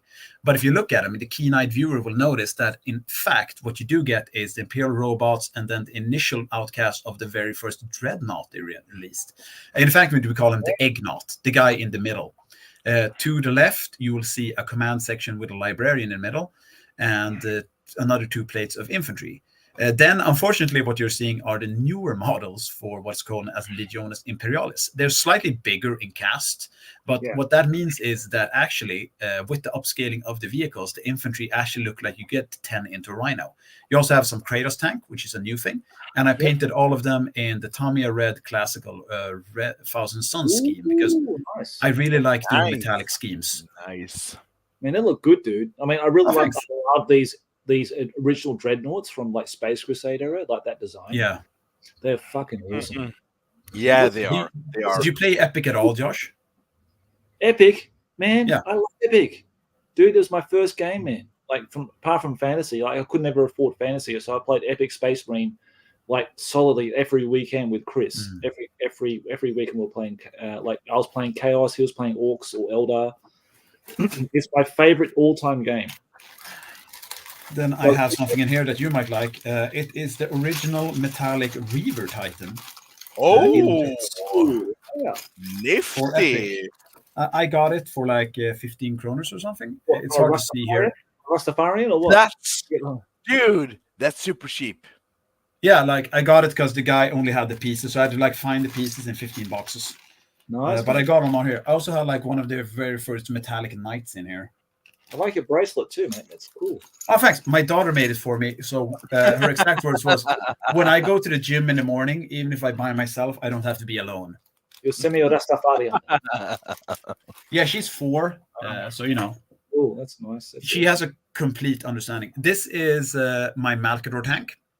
This is from like, I think, a 2002 cast that they did entirely in resin. It's for my Siege of Rax campaign. We're playing the old Imperial Armor books. So I think this Imperial Armor 7, 8, and 9 released sometime in the early 2000s. So this is the Rax Renegade Militia. Basically, it's an entire campaign book about an armored world rising in rebellion against the Emperor.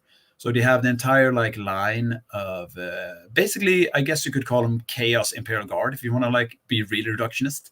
And for this one, I experimented a lot with like oils, which you could do in the older books for Fortune Master class, and a bunch with pigments for the tracks.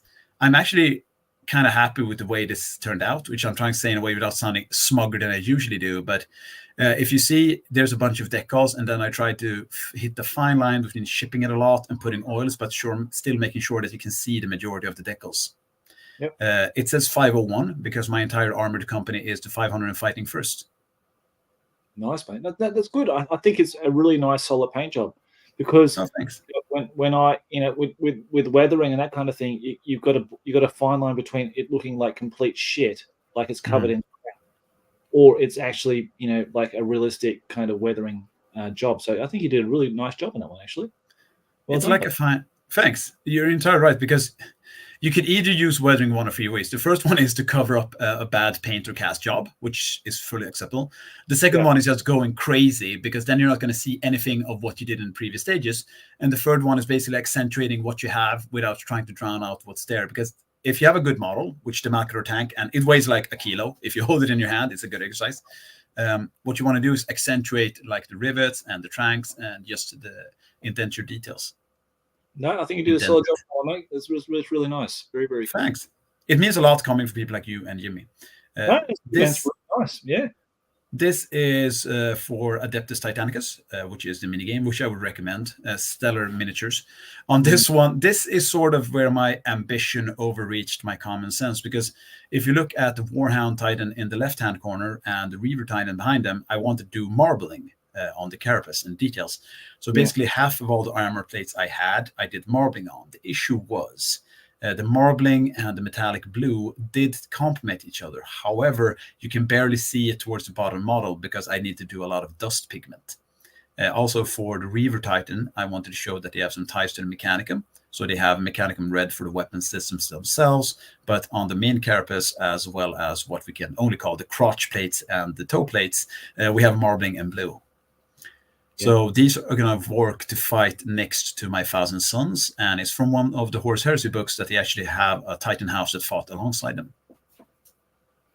No, I think they're all solid paint jobs. I even respect you did like the Mechanicus freehand on the top of the carapace on the Titan, which is really, it's a decal, I'm sorry.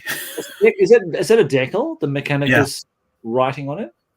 I have a bunch of decals saved over the ages, and that's one of them. Yes, as long as you use Microsol and Microset, it works great on metallics. Yes, it's something I've actually learned about recently, Microsol and Microset. I've never heard of them before, and then all of a sudden now doing commissions using transfers, an absolute nightmare on Space Marine shoulder pads and that kind of thing. So, yeah, they sound like a real good thing to get, actually. But sorry. No, overall, man, I think they're great. The basing looks really, really nice too. Like I like the transitions between like that sort of ochre red color to like the sand color, and then you got like sort of a sort of browny blacky kind of in-depth sort of thing around the feet as well, which looks really, really nice.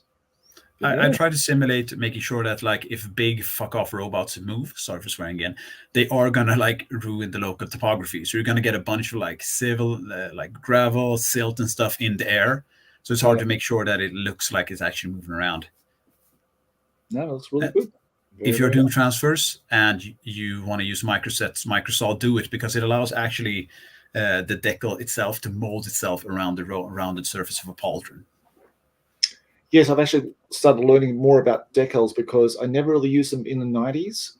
And then I think progressively I started doing freehand a lot more. So now I'm sort of, not perfect, but I'm pretty proficient at doing like, certain designs and that kind of thing, like freehand. But obviously for like, if you're going to do like 15 Blood Angel insignias on shoulder pads, you want decals and you want them to look really nice and perfect.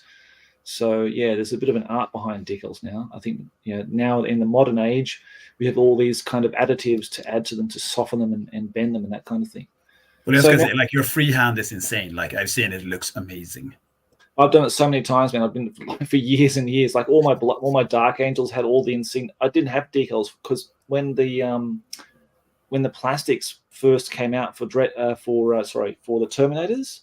There were no decals. You didn't get a decal sheet, so everything had to be done freehand. So I did every single insignia all in freehand. So it was a good, nice sort of learning experience doing that. But here we go. We've got Jimmy's project now, which is a Wyvern. It's the classic Marauder Wyvern with a shaman on top there. But these wings, Jimmy, which wings did you use for this, mate? Jimmy, you're still not coming through, buddy. Audio. Can you hear me now? Yes. Can you hear me now? Yeah, can you hear me? Good. So the wings are from the I think it's either late 7th or early or rather 8th edition Black Dragon wings. So that's where the wings come from. It's on a chariot base. It's the Marauder shaman on a orc wyvern. So what I did here is I wanted bigger wings because the old wings were quite small. And so I just added bigger wings and sculpted the scales to make them more mesh in with each other. Just can't wait to paint this model. I almost have my 20. I think it's 20. Yeah, 20. Man unit of Kev Adams orc sculpts. It's a mix of the big guns and the orc boys that he made. So can't wait just to finish these guys up. I think I have 5 guys fully completely painted, and there's about 15 of them. Have them here. You are really fucking pissed, Jimmy. Yeah, I'm fucking pissed. I'm fucking pissed. But 15 of the guys He's almost off his head. painted up. He's Just must- yeah. So what's see on the screen now is the two normal voice finished. So I'm doing all the shields freehand, which is super fun, but also challenging as fuck. Man, look at those. Because I need to make all the shields different, which is like I said, it's at least challenging, Yeah. if anything. Yeah. No, man, Can I say something about this, Jimmy? So what I want to say about this is it's a bit. If you guys know what slap shop is, do you know about the slap shop paint Yes. style? Slap chop. Yeah. So I primed these guys black, followed with 45 degrees of what is it called? It's gray Zenithal. sear. Yeah. Zenithal, 45 degrees of gray sear. And then I go around with the let's see here. I have the skin is Militarum green, followed with Bieltar green, which is a wash on all the recesses around the skin. Yep. Yeah, the game air, because I love the air paint range because it's It's good, isn't it? it's let's say it's quite watery. It's creamy. So I do a goblin green highlight. Creamy. With it's creamy. It's creamy. It's like Jimmy, we can do this. You can say it in Swedish, and I'll translate it for you if that helps. no, it's fine. It's fine. Also, there's a Screaming Skull highlight, which would be the what's with the old skull. I don't remember the old paint range, but the Screaming Skull highlight, like the edges of the muscles. Yeah.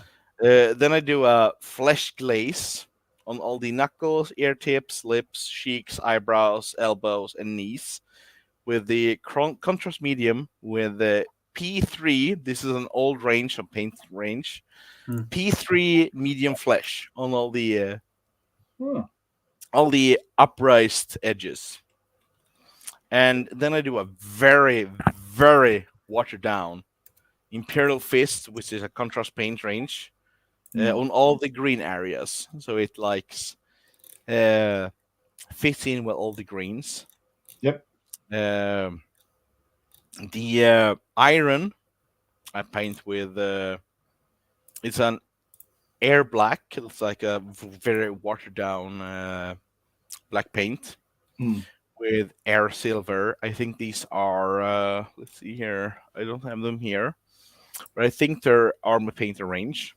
They're very watered down. So I go with a very dark iron base, and I just edge highlight all the edges with the same air silver, which is a very bright silver.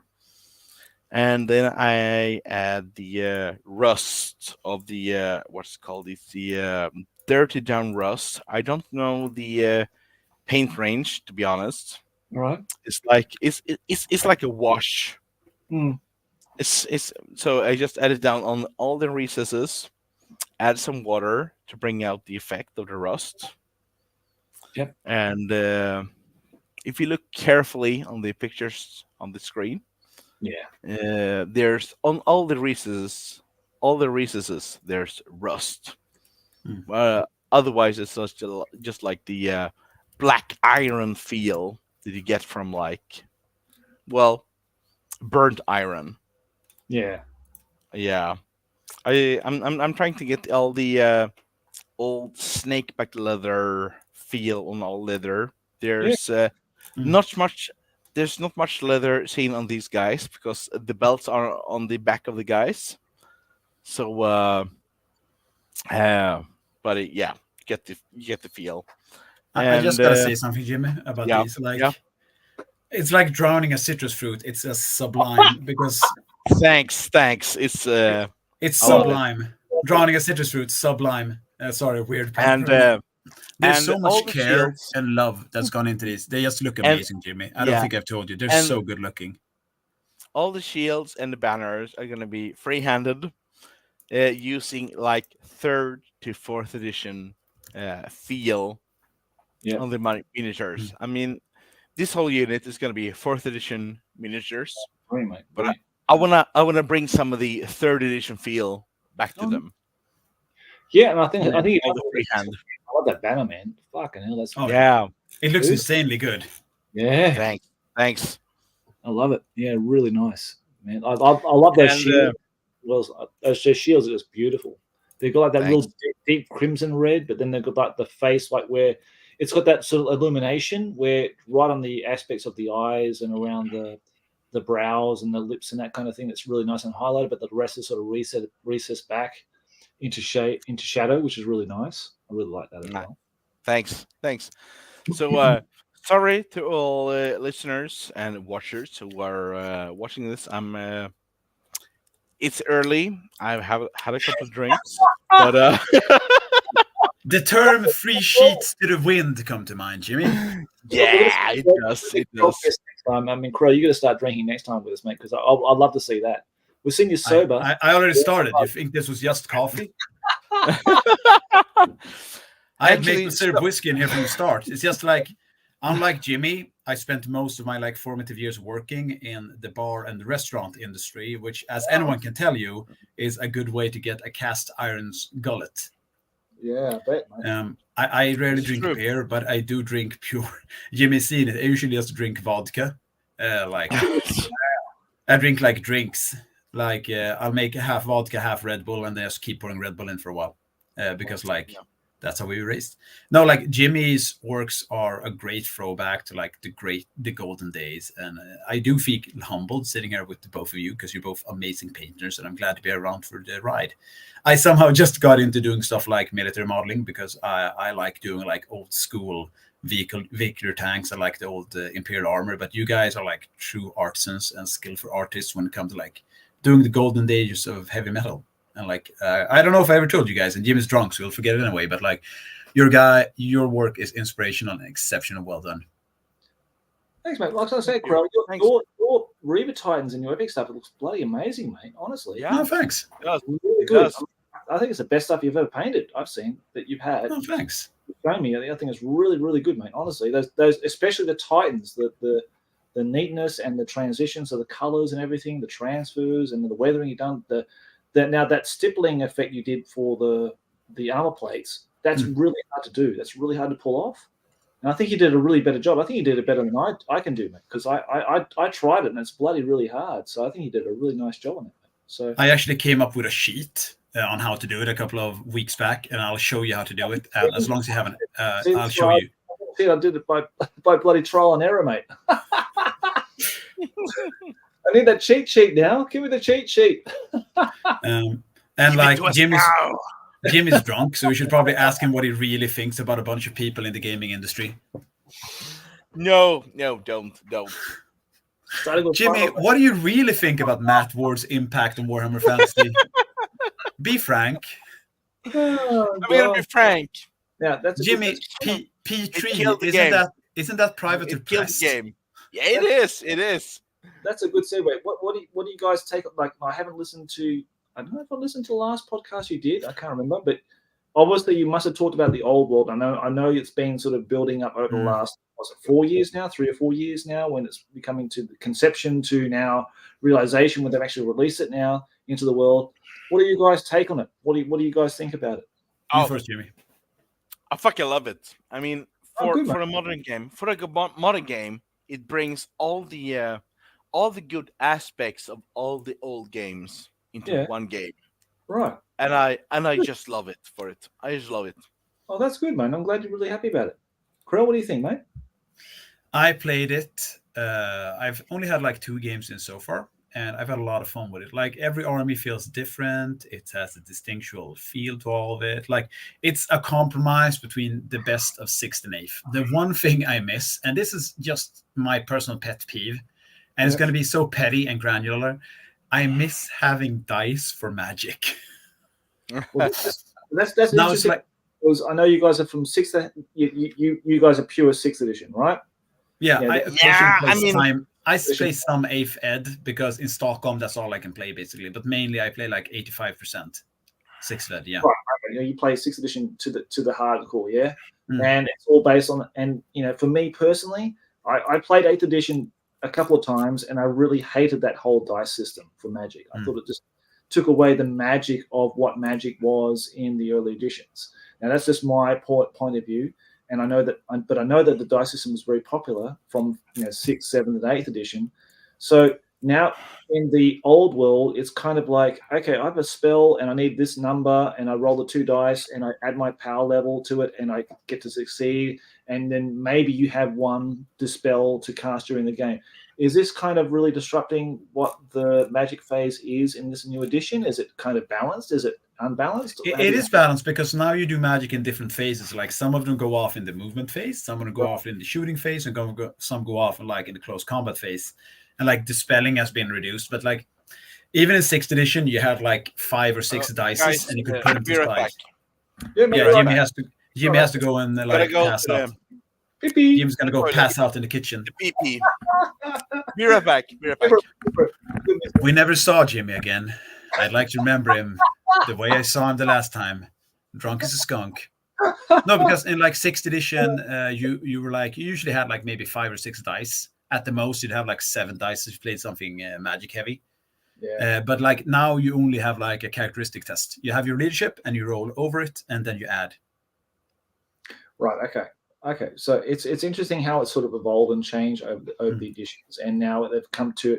It's almost like now I've never played 3rd edition, but I'm assuming that this Magic system is based kind of loosely on 3rd edition, where you had like a certain level and you had certain power points, and you accumulate at the start of the game, and you'd use those power points to cast a spell, and then you would have to roll over a certain number.